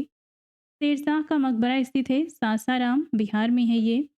शेरशाह ने निर्माण करवाया था सासाराम का मकबरा तथा दिल्ली की किला ए कोहना मस्जिद का। दिल्ली में पुराना किला के भवनों का निर्माण किया था शेरशाह ने। कृषकों की सहायता के लिए जिस मध्यकालीन भारतीय शासक ने पट्टा एवं कबूलियत की व्यवस्था प्रारंभ की, वो हैं शेरशाह। पूर्वी बंगाल से लेकर पेशावर तक सड़क ए आजम सड़क बनवाया था शेरशाह ने। शेरशाह का उत्तराधिकारी था इस्लाम शाह, वह शासक जिसने अपनी सैन्य टुकड़ियों को 200, 250, 500 की इकाइयों में विभाजित किया, तो ये हैं इस्लाम शाह। अब देखते हैं अकबर के बारे में। वह स्थान जहाँ पर अकबर को हुमायूं की मृत्यु की सूचना मिलने पर राजगद्दी पर बैठाया गया, तो ये है कलानौर। बैरम खां के संदर्भ में सही कथन है, अकबर ने बैरम खान को खान ए खाना की उपाधि दी थी। हल्दी घाटी के युद्ध के पीछे अकबर का मुख्य उद्देश्य था राणा प्रताप को अपने अधीन लाना। हल्दी घाटी का युद्ध हुआ था 1576 ईस्वी में। हल्दी घाटी के युद्ध में महाराणा प्रताप की सेना के सेनापति थे हकीम खान। अकबर ने सर्वप्रथम वैवाहिक संबंध राजपूतों के जिस गृह से स्थापित किया, ये है कछवाहों से। चिश्ती संत की दरगाह जहाँ पर अकबर दर्शन हेतु अधिक जाता था, यह है मोइनुद्दीन चिश्ती। अधम खां, बैरम खां, बाज बहादुर तथा पीर मोहम्मद खां में से वह जिसे अकबर ने स्वयं मारा था, तो ये हैं अधम खां। राजपूताना का वह राज्य जिसने अकबर की संप्रभुता स्वयं स्वीकार नहीं की, तो ये है मेवाड़। वह राजपूत शासक जिसने मुगलों के विरुद्ध निरंतर स्वतंत्रता का संघर्ष जारी रखा और समर्पण नहीं किया, तो ये हैं मारवाड़ के राव चंद्र सेन। अकबर के साथ युद्ध करने वाली दुर्गावती रानी थी मंडला अथवा गोंडवाना की। अबुल फजल की मृत्यु हुई थी शहजादा सलीम के कारण। अकबर को राष्ट्रीय सम्राट सिद्ध करने में सहायक तथ्य है प्रशासकीय एकता और कानूनों की एकरूपता, सांस्कृतिक एकता का प्रयत्न एवं उसकी धार्मिक नीति। अकबर की लोकप्रियता के कारण थे मनसबदारी प्रथा, धार्मिक नीति, भू राजस्व व्यवस्था, सामाजिक सुधार। वह मुस्लिम शासक जिसने तीर्थ यात्रा कर समाप्त कर दिया था, तो ये हैं अकबर। बाबर, हुमायूं, अकबर तथा औरंगजेब में से वह बादशाह जिसको प्रबुद्ध निरंकुश कहा जा सकता है, अकबर को। वह शासक जिसने आज्ञा दी कि आदमी को एक ही स्त्री से विवाह करना चाहिए, और वह तभी दूसरा विवाह कर सकता है जब उसकी पहली पत्नी बंध्या हो, तो ये हैं अकबर। अकबर के बारे में सत्य कथन है, अकबर ने लड़के और लड़कियों के विवाह की आयु निर्धारित करने का प्रयास किया था। अकबर ने लड़कियों को अभिभावकों के दबाव से अलग स्वयं की इच्छा से विवाह करने की स्वतंत्रता दी थी। अकबर का शासन जाना जाता है क्षेत्रों को जीतने के लिए, अपनी प्रशासनिक व्यवस्था के लिए, न्यायिक प्रशासन के लिए।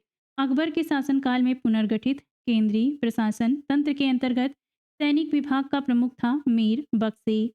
अकबरकालीन सैन्य व्यवस्था आधारित थी मनसबदारी व्यवस्था पर। मध्यकालीन भारत में मनसबदारी व्यवस्था लागू की गई थी स्वच्छ प्रशासन सुनिश्चित करने हेतु। अकबर द्वारा दीवान का पूर्ण रूपेण दर्जा दिया जाने वाला प्रथम व्यक्ति था मुजफ्फर खां। अकबर ने जिस मनसबदारी प्रणाली को लागू किया, वह उधार ली गई थी मंगोलिया में प्रचलित प्रणाली से। अकबर के काल में हर 10 घुड़सवार सैनिकों के लिए मनसबदारों को रखरखाव करना पड़ता था 20 घोड़ों का। जाप्ती, दहसाला, नसक तथा कानकुत में से वह कर व्यवस्था जिसे बंदोबस्त व्यवस्था के नाम से भी जाना जाता है, तो ये है दहसाला। अकबर काल में भू राजस्व व्यवस्था की एक प्रसिद्ध नीति आइन ए दहसाला पद्धति निर्मित की गई टोडरमल के द्वारा। जब्ती प्रणाली उपज थी अकबर की थी। भू राजस्व प्रशासन के क्षेत्र में शेरशाह एवं अकबर के मध्य नैरंतर्य की कड़ी थी तो ये है टोडरमल। अकबर ने दीन ए इलाही प्रारंभ किया था 1582 ईस्वी में। वह इतिहासकार जिसने दीन ए इलाही को एक धर्म कहा तो यही मोहसिन फानी। इबादत खाने का निर्माण करवाया था अकबर ने। फतेहपुर सीकरी का इबादत खाना था वह भवन जिसमें विभिन्न धर्मों के विद्वानों के साथ अकबर चर्चा करता था। फतेहपुर सीकरी में स्थित वह इमारत जिसे शान फतेहपुर कहा जाता है तो यह है जामा मस्जिद, स्वर्ण महल, पंचमहल, जोधामाई महल एवं अकबरी महल में से वह स्मारक जो फतेहपुर सीकरी में नहीं है तो यह है अकबरी महल। दिल्ली में स्थित वह ऐतिहासिक इमारत जो भारतीय तथा फारसी वास्तुकला शैली का उदाहरण है तो यह है हुमायूं का मकबरा। सुलह ए कुल का सिद्धांत प्रतिपादित किया गया था अकबर के द्वारा। अकबर द्वारा अपनाई गई सुलह ए कुल सार्वभौम शांति तथा भाईचारा की अवधारणा स्थापित थी। राजनीतिक उदारता, धार्मिक सहनशीलता तथा उदारवादी सांस्कृतिक दृष्टिकोण पर। वह मुगल बादशाह जिसके विरुद्ध जौनपुर से फतवा जारी हुआ था तो ये है अकबर। अकबर ने बुलंद दरवाज़ा बनवाया था फतेहपुर सीकरी में। अकबर ने जिस क्षेत्र की विजय को यादगार बनाने के लिए बुलंद दरवाजे का निर्माण किया था यह क्षेत्र था गुजरात का। जहांगीर, शाहजहां, हुमायूं तथा अकबर में से वह मुगल सम्राट जिसने शिक्षा संबंधी सुधार किए थे तो ये हैं अकबर। अकबर द्वारा बनाई गई श्रेष्ठतम इमारतें पाई जाती हैं फतेहपुर सीकरी में। अकबर के शासन में इलाहाबाद में 40 स्तंभ युक्त मंजिल के निर्माण में 5,000 से 20,000 लोगों ने 40 साल तक काम किया था ये कथन है विलियम फिंच का। अकबर द्वारा बनवाई गई वह इमारत जिसका नक्शा बौद्ध विहार की तरह है तो ये है पंचमहल। जहांगीर महल स्थित है ये है आगरा में। दिल्ली का लाल किला, आगरा का लाल किला, इलाहाबाद का लाल किला एवं लाहौर का किला में से दिल्ली का लाल किला, आगरा का किला, इलाहाबाद का किला और लाहौर का किला में से वह किला जिसका निर्माण अकबर के राज्यकाल में नहीं कराया गया था तो ये है दिल्ली का लाल किला। एक तरफ बादशाह है एक तरफ उनका मकबरा है। बाबर का मकबरा है काबुल में, अकबर का सिकंदरा में, जहांगीर का लाहौर में, शाहजहां का आगरा में और औरंगजेब का औरंगाबाद में। अकबर के काल में महाभारत का फारसी में अनुवाद जिसके निर्देशन में हुआ था तो ये थे फैज़ी, अब्दुल कादिर बदायूनी, अबुल फजल, निज़ामुद्दीन अहमद तथा शेख मुबारक में से वह जिसने महाभारत का फारसी में अनुवाद किया था तो यह अब्दुल कादिर बदायूनी ने। महाभारत के फारसी अनुवाद का शीर्षक है रस्मनामा। वह जो अकबर की इच्छा अनुसार रामायण का फारसी में अनुवाद किया था तो यह है अब्दुल कादिर बदायूनी। मोहम्मद हुसैन, मोहम्मद खां, अब्दुस समद, मीर सैयद अली में से वह जिसे सम्राट अकबर द्वारा जरी कलम की उपाधि प्रदान की गई थी तो यह है मोहम्मद हुसैन। जैन साधु जो अकबर के दरबार में कुछ वर्ष रहा और जिसे सगत गुरु की उपाधि से सम्मानित किया गया वो थे हरि विजय सूरी, अबुल हसन दसवंत, किशन दास एवं उस्ताद मंसूर में से वह जो मुगल सम्राट अकबर के समय का प्रसिद्ध चित्रकार था दसवंत हैं। इंग्लैंड की रानी एलिजाबेथ प्रथम का समकालीन भारतीय राजा था अकबर था। वह भारत का वह शासक जिसके शासनकाल में इंग्लिश ईस्ट इंडिया कंपनी का गठन हुआ था बादशाह अकबर के। वह मध्यकालीन भारतीय लेखक जिसने अमेरिका की खोज का उल्लेख किया है तो ये हैं अबुल फजल। अकबर के दरबार में आने वाला पहला अंग्रेज व्यक्ति था रॉल्फ फिंच। अकबर के शासनकाल की प्रमुख घटनाओं का व्यवस्थित क्रम इस प्रकार है। जजिया की समाप्ति किया था पहले, इसके बाद इबादत खाने का निर्माण, नेक्स्ट है मजहर पर हस्ताक्षर और इसके बाद दीन ए इलाही की स्थापना किया गया। अकबर ने बंगाल तथा बिहार को मुगल साम्राज्य में मिलाया था 1576 में। अब देखते हैं जहांगीर के बारे में। दो अस्पा एवं सिंह अस्पा प्रथा की शुरुआत किया था जहांगीर ने। मुगल मनसबदारी व्यवस्था के संदर्भ में सत्य कथन है जात एवं सवार पद प्रदान किए जाते थे। मनसबदारों के 3 वर्ग थे। मुगलों एवं मेवाड़ के राणा के मध्य चित्तौड़ की संधि जिस शासक के शासनकाल में हस्ताक्षरित हुई थी तो ये हैं जहांगीर। नेक्स्ट है, ईस्ट इंडिया कंपनी ने जहांगीर के दरबार में पहले भेजा था हॉकिंस को।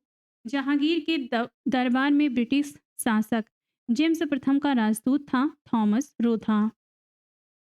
जहांगीर ने खान की उपाधि से सम्मानित किया था हॉकिंस को। मुगल सम्राट जहांगीर ने इंग्लिश खान की उपाधि दी थी विलियम हॉकिंस को। कैप्टन हॉकिंस के संदर्भ में सही कथन है, यह तुर्की भाषा का बहुत अच्छा ज्ञाता था। वह 1608 ईस्वी में भारत आया था। इंग्लैंड के जेम्स प्रथम के राजदूत सर थॉमस रो भारत आए से 1615 ईस्वी में। भारत में इंग्लैंड का वह दूत जो जहांगीर के पीछे अजमेर से मांडू आया था तो यह है थॉमस रो। जहांगीर ने थॉमस रो को मिलने का अवसर दिया था अजमेर में। विदेशी यात्रियों के भारत आने का सही क्रम है Ralph Fitch, William Hawkins, Nicholas Downton, sir Thomas Roe. एक डच पर्यटक जिसने जहांगीर के शासनकाल में मूल्यवान विवरण दिया था ये थे फ्रांसिस्को पेलसर्ट। वह मुगल शासक जिसका मकबरा भारत में नहीं है तो जहांगीर एवं बाबर तथा बहादुर शाह जफर का। मुगल चित्रकला अपनी पराकाष्ठा पर पहुंची थी जहांगीर के राजकाल में। जहांगीर ने नादिर उस जमा की पदवी दिया था अबुल हसन को। वह चित्रकार जिसे नादिर उल अस्र की उपाधि प्रदान की गई थी तो ये हैं मंसूर। जहांगीर के दरबार में पक्षियों का सबसे बड़ा चित्रकार था मंसूर।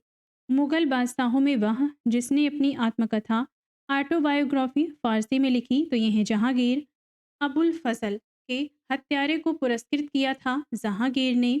जहांगीर के विरुद्ध विद्रोह किया था खुर्रम, महावत खां एवं खुसरो ने। खुसरो जिस मुगल बादशाह का पुत्र था वह है जहांगीर। नूरजहां गुट जुनता दल के प्रमुख सदस्य थे तो इसमें इत्मादुद्दौला या मिर्जा गयास बेग थे, ये नूरजहां के पिता हैं। असमत बेगम नूरजहां की माँ और आसफ खां नूरजहां के भाई। इसके अलावा शहजादा खुर्रम शाहजहां थे। इत्मादुद्दौला का मकबरा आगरा में बनवाया था नूरजहां ने। प्राचीन कारी पिट्रा ड्यूरा संबंधित है।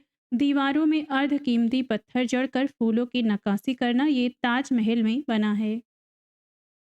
एक तरफ निर्माता है एक तरफ स्मारक है। बाबर ने बनवाया था जामा मस्जिद संभल की। हुमायूं ने दीन पनाह बनवाया। अकबर ने जहांगीरी महल। जहांगीर ने अकबर के मकबरे को पूर्ण करवाया था। गोविंद महल जो हिंदू वास्तुकला का अप्रतिम उदाहरण है स्थित है दतिया में। अब देखते हैं शाहजहां के बारे में। ईरान के शाह और मुगल शासकों के बीच झगड़े की जड़ थी कांधार। वह क्षेत्र जिसके निकल जाने से मुगल साम्राज्य को सामरिक महत्व के केंद्र के दृष्टिकोण से एक बड़ा धक्का पहुंचा तो ये है कंधार। शाहजहां के बल्ख अभियान का उद्देश्य था काबुल की सीमा से सटे बल्ख और बदख्शां में एक मित्र शासक को लाना। वह कवि जिसने बनारस एवं इलाहाबाद की तीर्थ यात्रा करके समाप्ति के लिए मुगल बादशाह के सामने बनारस के पंडितों का नेतृत्व किया था तो ये हैं कविंद्राचार्य। मुगल शासक जिसने बनारस के संस्कृत और हिंदी के महान विद्वान कविंद्राचार्य सरस्वती को राजकीय संरक्षण प्रदान किया तो ये हैं शाहजहां ने। वह जो शाहजहां के शासनकाल का राजकवि था तो ये हैं कलीम अबू जलीह। मुमताज़ महल का असली नाम था अर्जुमन बानो बेगम। ताजमहल, लाल किला, पंचमहल तथा शेरशाह के मकबरे में से वह स्थापत्य जिसमें हिंदू तथा ईरानी वास्तुकला का सर्वप्रथम समन्वय देखने को मिलता है तो ये है ताजमहल। वह मुगल बादशाह जिसने दिल्ली की जामा मस्जिद का निर्माण करवाया था शाहजहां ने। वह मुगल बादशाह जिसने साम्राज्य की राजधानी आगरा से दिल्ली स्थानांतरित की शाहजहां ने। एक तरफ स्मारक है एक तरफ निर्माता है। अलाई दरवाजे का निर्माण करवाया अलाउद्दीन खिलजी ने। बुलंद दरवाजा फतेहपुर सीकरी का निर्माण करवाया था अकबर ने। मोती मस्जिद आगरा के निर्माण करता है शाहजहां और मोती मस्जिद दिल्ली की बनवाया था औरंगजेब ने। दिल्ली के लाल किले का निर्माण करवाया था शाहजहां ने। उपनिषदों का फारसी में अनुवाद जिस मुगल सम्राट के शासनकाल में हुआ था वह थे शाहजहां। शाहजहां ने शाह बुलंद इकबाल की पदवी दिया था दारा सिकोह को। दारा सिकोह ने उपनिषदों का फारसी में अनुवाद किया था सिर ए अकबर शीर्षक के अंतर्गत। दारा सिकोह की मूल रचना है मज़ मऊल बहैन मज़ उल बहरैन। दारा सिकोह को जिस स्थान पर दफनाया गया ये है दिल्ली। अमीर खुसरो दारा सिकोह अमीर हसन एवं तुजा में से हिंदू धर्म ग्रंथों का अध्ययन करने वाला प्रथम मुसलमान था। तो ये हैं Dara Shikoh. V.A. Smith, J.N. सरकार तथा A.L. श्रीवास्तव में से वह इतिहासकार जिसने शाहजहां के शासनकाल में मुगल काल का शाहजहां शाहजहां के शासनकाल को मुगल काल का स्वर्ण युग कहा है। तो ये हैं A.L. श्रीवास्तव। प्रसिद्ध कोहिनूर हीरा शाहजहां को उपहार में दिया था मीर जुमला ने। वह मुगल बादशाह जिसने बलबन द्वारा प्रारंभ किया गया दरबारी रिवाज सिलसिला समाप्त कर दिया। तो ये हैं शाहजहां। दारा सिकोह मुराद बख्श शाह सुजा तथा औरंगजेब में से वह जो शाहजहां के शासनकाल में अधिकांश समय तक दक्कन का गवर्नर रहा था। तो ये हैं औरंगजेब। अब देखते हैं औरंगजेब के बारे में। वह मुगल बादशाह जिसका 2 बार राज्याभिषेक हुआ। तो ये हैं औरंगजेब। धर्मत का युद्ध लड़ा गया। औरंगजेब तथा दारा सिकोह के मध्य युद्धों का सही कालक्रम है। बिलग्राम का युद्ध हुआ था 1540 में, सरनाल का युद्ध 1572 में, धर्मत का युद्ध 1658 में और जजाऊ का युद्ध हुआ था 1707 में। मुगल बादशाह जो जिंदा पीर के नाम से जाना जाता था औरंगजेब, मुगल शासक जिसने सर्वप्रथम ब्रिटिश के विरुद्ध संघर्ष किया था औरंगजेब। औरंगजेब ने जोधपुर के शासक जसवंत सिंह को 1658 ईस्वी के धर्मत के युद्ध में पराजित किया था। धर्मत स्थित है तो मध्य प्रदेश में है। मुगल शहजादा जिसने श्रीनगर गढ़वाल में आश्रय लिया था सुलेमान सिकोह हैं। औरंगजेब का वह पुत्र जिसने विद्रोह करके राजपूतों के विरुद्ध अपने पिता की स्थिति दुर्बल कर दी थी। तो ये हैं अकबर। वह मुगल सेनापति जिसके साथ शिवाजी ने 1665 ईस्वी में पुरंदर की संधि पर हस्ताक्षर किए थे। तो ये हैं जय सिंह।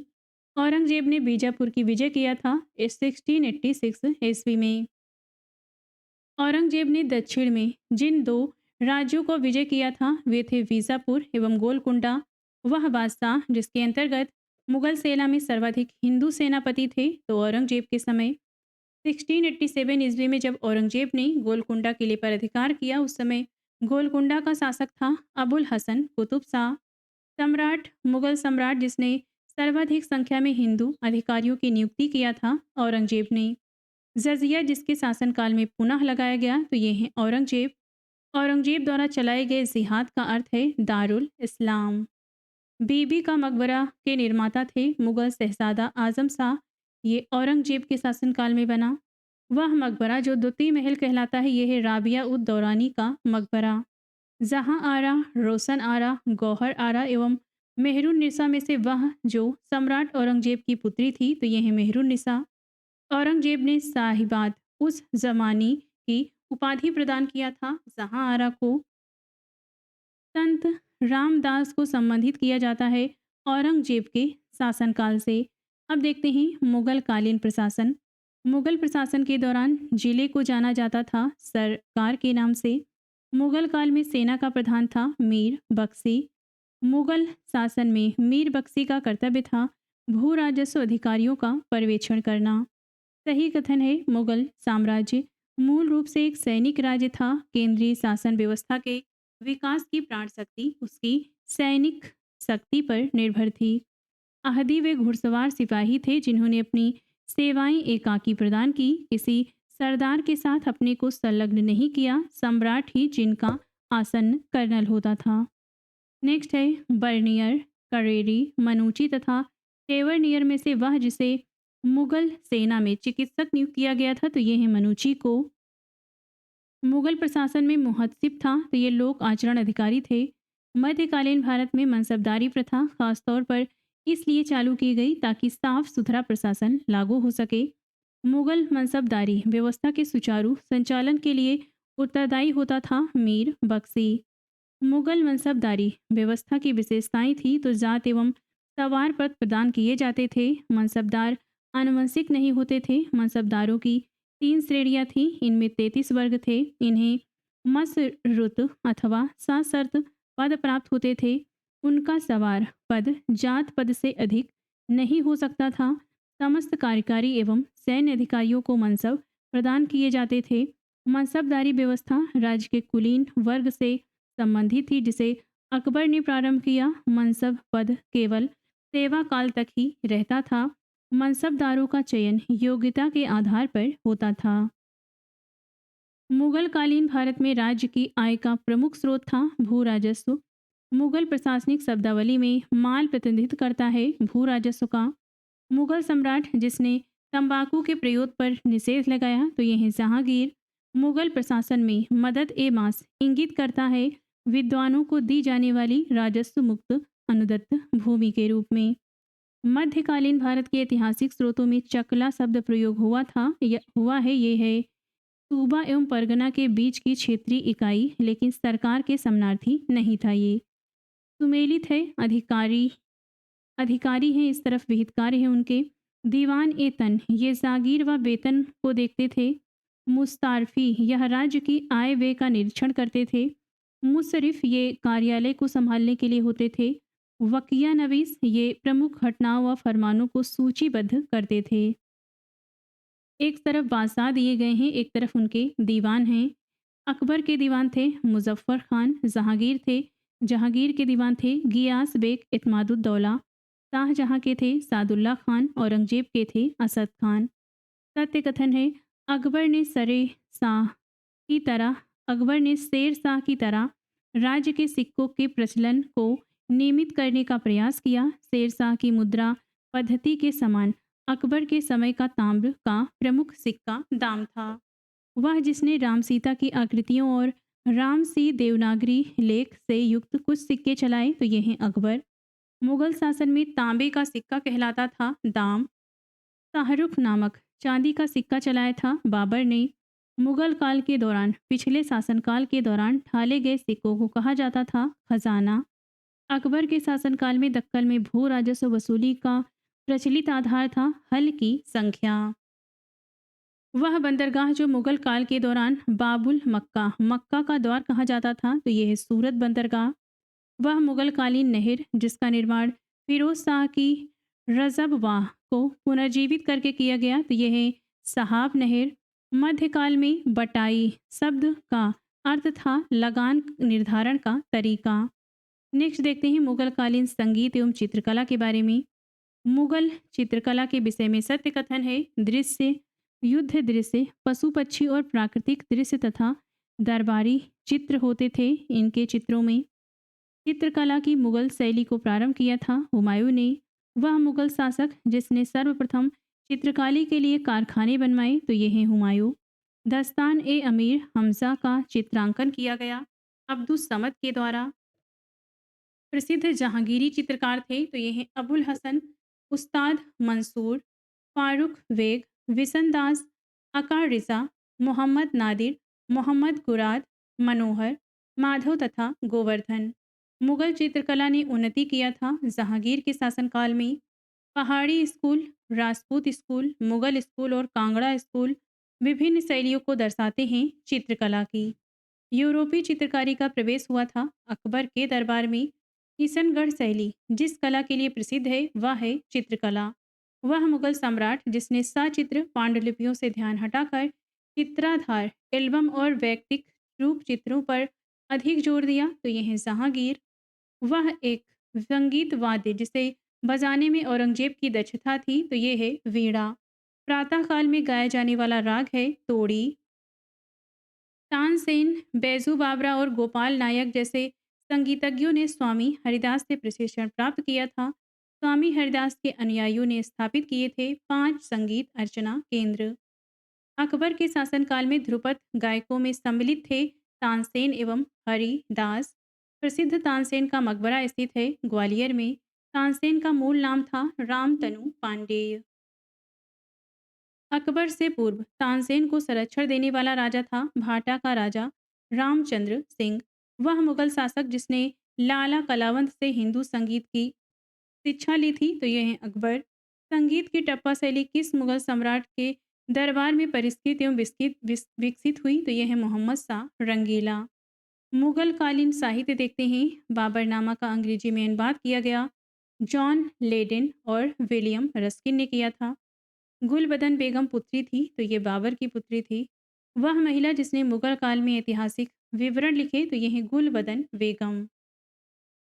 हुमायूंनामा की रचना किया था गुलबदन बेगम ने। दिल्ली का वह शिक्षा केंद्र जो मदरसा ए बेगम कहलाता था स्थापित किया गया था माहम अनका द्वारा। दिल्ली में पुराना किला के सामने खैरुल मंजिल नामक मस्जिद का निर्माण करवाया था माहम अनगा ने। हितोपदेश का फारसी में अनुवाद किया था ताज अल दिन मुफ्ती अल मलिकी ने। एक तरफ लेखक दिए गए हैं, एक तरफ पुस्तकें हैं।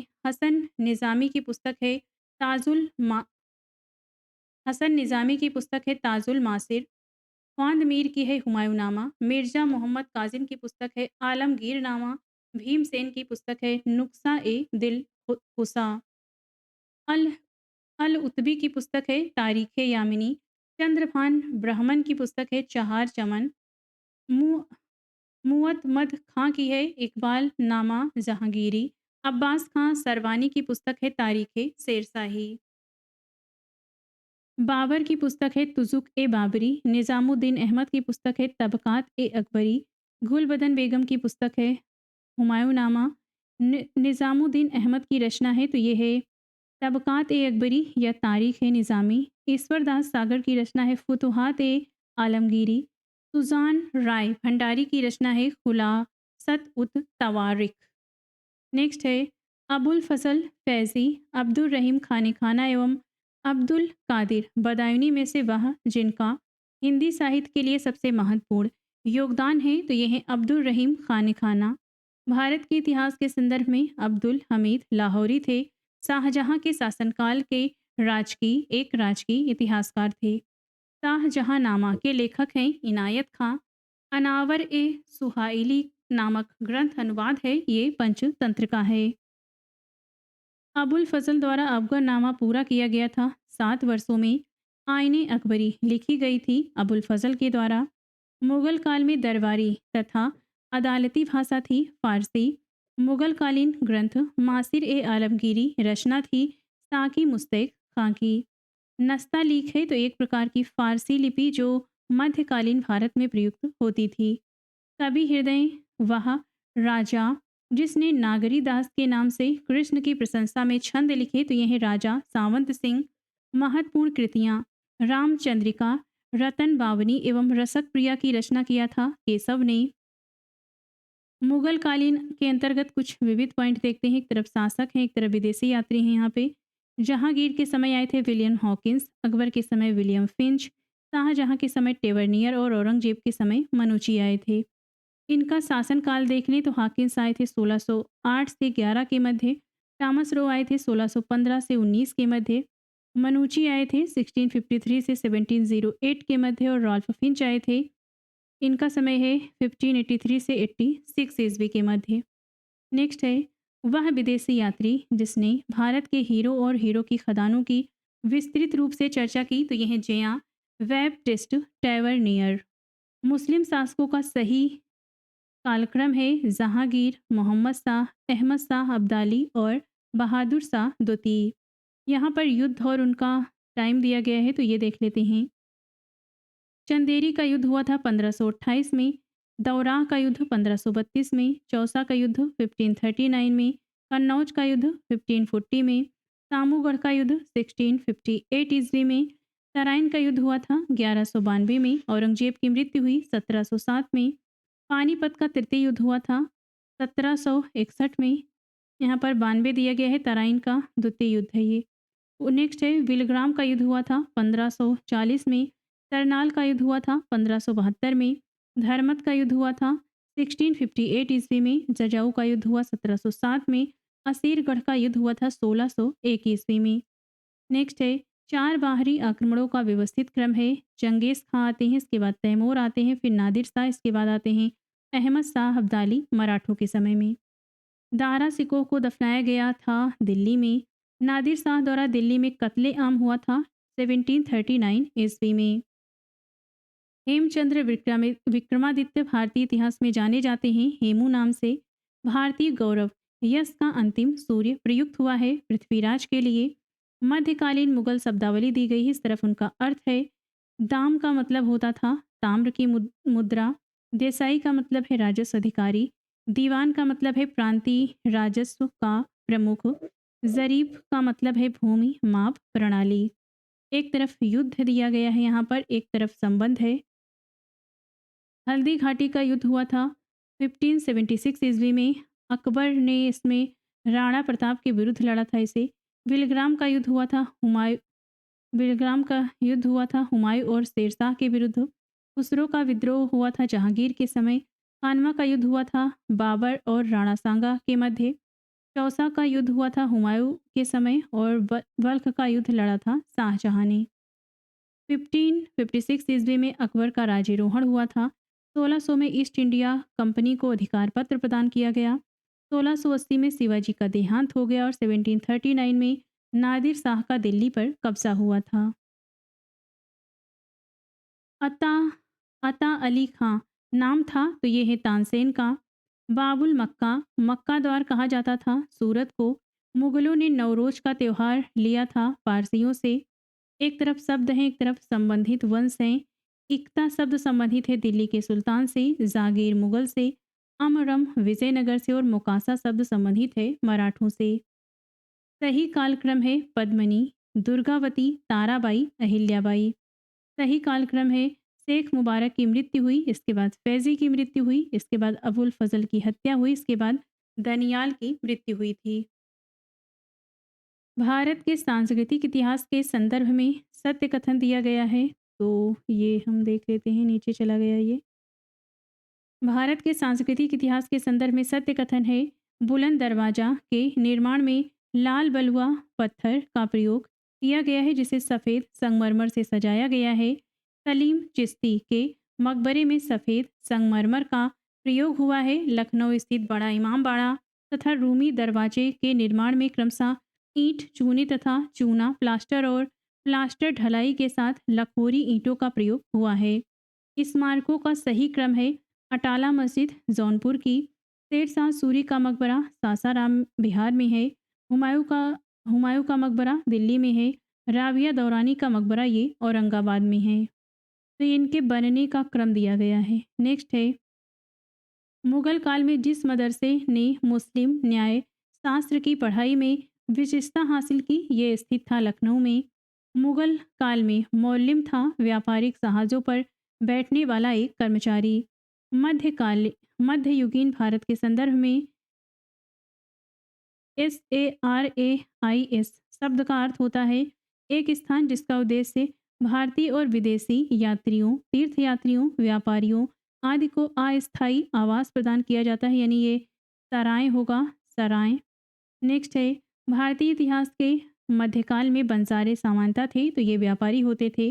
अब देखते हैं सिख संप्रदाय के बारे में। गुरु नानक ने अपना उत्तराधिकारी नियुक्त किया था गुरु अंगद लहना को। गुरुमुखी लिपि की वर्णमाला का सृजन किया था गुरु अंगद ने।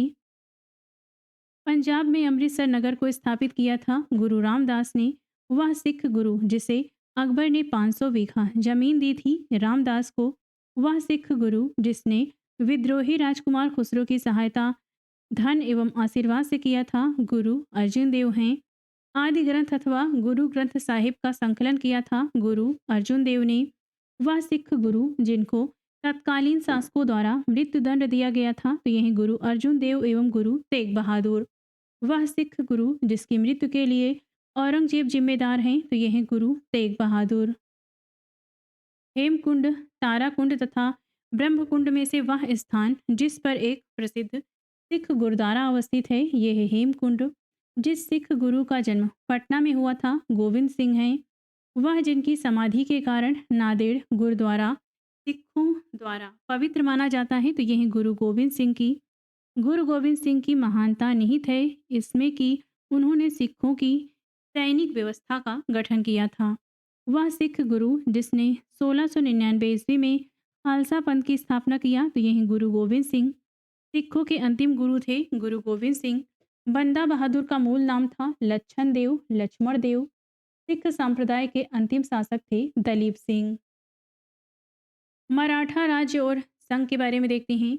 मराठों के उत्कर्ष के कारण है धार्मिक चेतना, भौगोलिक सुरक्षा, राजनैतिक जागृति एवं उच्च नेतृत्व शक्ति। शिवाजी ने मुगलों को हराया था सालहेर के युद्ध में 1672 ईस्वी में। शिवाजी का जन्म हुआ था 1627 या फिर 30 ईस्वी में। वह सेनानायक जिसे बीजापुर के सुल्तान ने 1659 ईस्वी में शिवाजी को दबाने के लिए भेजा था, तो ये हैं अफजल खां। शिवाजी मुगलों की कैद से भागने के समय जिस नगर में कैद थे, ये है आगरा। शिवाजी की राजधानी थी रायगढ़ में। शिवाजी का छत्रपति के रूप में औपचारिक राज्याभिषेक हुआ रायगढ़ में।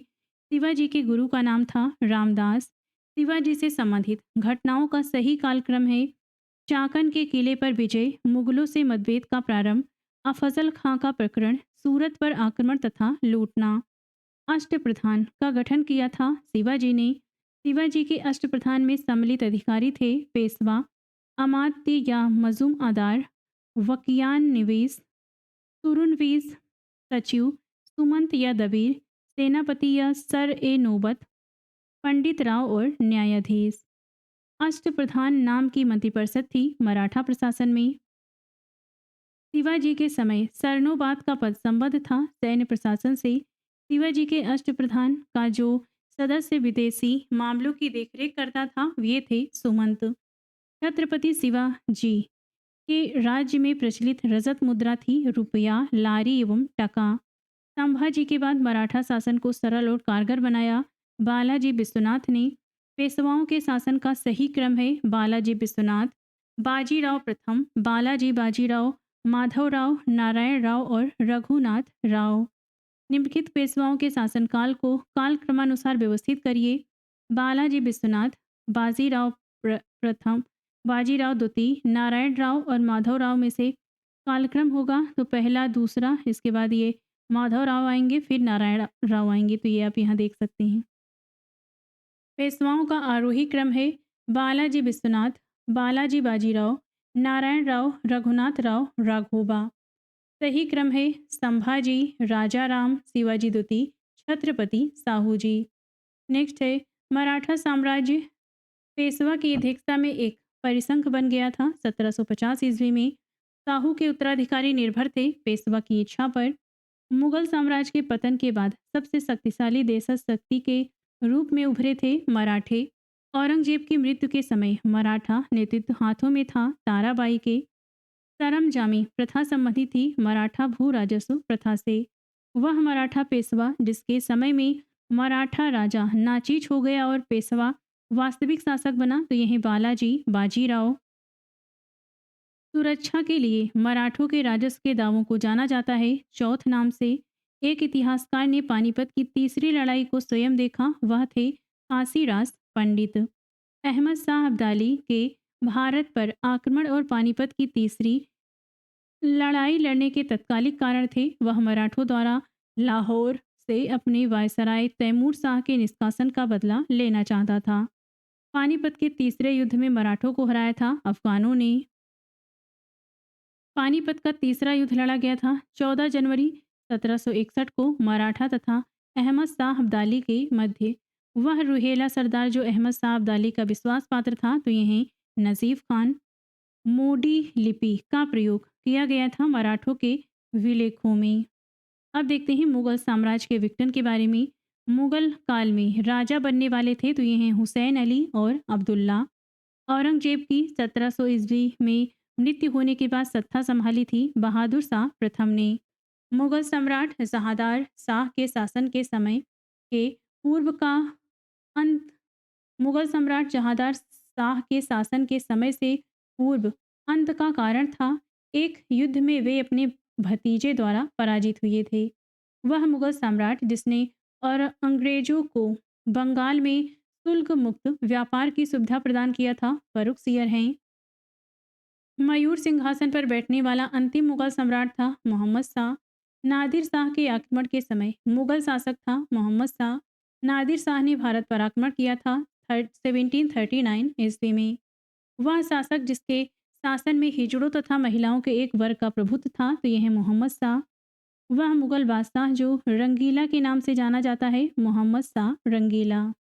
मुगलों के शासकों का क्रम है तो ये हैं बहादुर शाह प्रथम, इसके बाद आते हैं जहांदार शाह, फिर फर्रुखसियर, मोहम्मद शाह, इसके बाद अहमद शाह, इसके बाद आलमगीर द्वितीय। इनका शासनकाल कितना है ये आपको स्वयं से देखना है। वह मुगल बादशाह जिसको वजीर गाजीउद्दीन ने दिल्ली में दाखिल नहीं होने दिया, यह है शाह आलम द्वितीय। अंतिम मुगल सम्राट बहादुर शाह था, उसके पिता का नाम था अकबर शाह द्वितीय। बहादुर शाह जफर के बारे में सत्य कथन है, वह बिना साम्राज्य का सम्राट था। इब्राहिम ज़ौक और असदुल्ला खां गालिब उसके कविता के शिक्षक थे। हसन अस्करी उसके आध्यात्मिक निर्देशक थे। वह ईस्ट इंडिया कंपनी की ओर से प्रतिमाह 1 लाख रुपए पेंशन के रूप में प्राप्त करता था। अवध का प्रथम नवाब था शहादत खां। बुरहान उल मुल्क शहादत खान के संदर्भ में सही कथन है। अवध के स्वतंत्र राज्य का संस्थापक शहादत खान था। उसने सैयद बंधुओं के विरुद्ध षड्यंत्र में भाग लिया था। हैदराबाद से स्वतंत्र राज्य का संस्थापक था चिन किलिच खां। सही कथन है। विजयनगर साम्राज्य से मैसूर राज्य का उदय हुआ। दिल्ली में स्थित खगोली वेधशाला जिसे जंतर मंतर कहते हैं बनवाया था जय सिंह द्वितीय ने। महाराजा जय सिंह द्वितीय ने वेधशालाएं बनवाई थी तो ये 5 जगह बनवाया था, दिल्ली, जयपुर, उज्जैन, वाराणसी, मथुरा में। 1773 ईस्वी में जिस मोहम्मद शाही पुस्तक जो नक्षत्रों संबंधी ज्ञान से संबंधित है, इसके लेखक हैं जयपुर के सवाई जय सिंह। तो आज इस वीडियो में बस इतना ही। ऐसी वीडियो देखने के लिए आप हमारे चैनल को लाइक शेयर और सब्सक्राइब भी कर सकते हैं।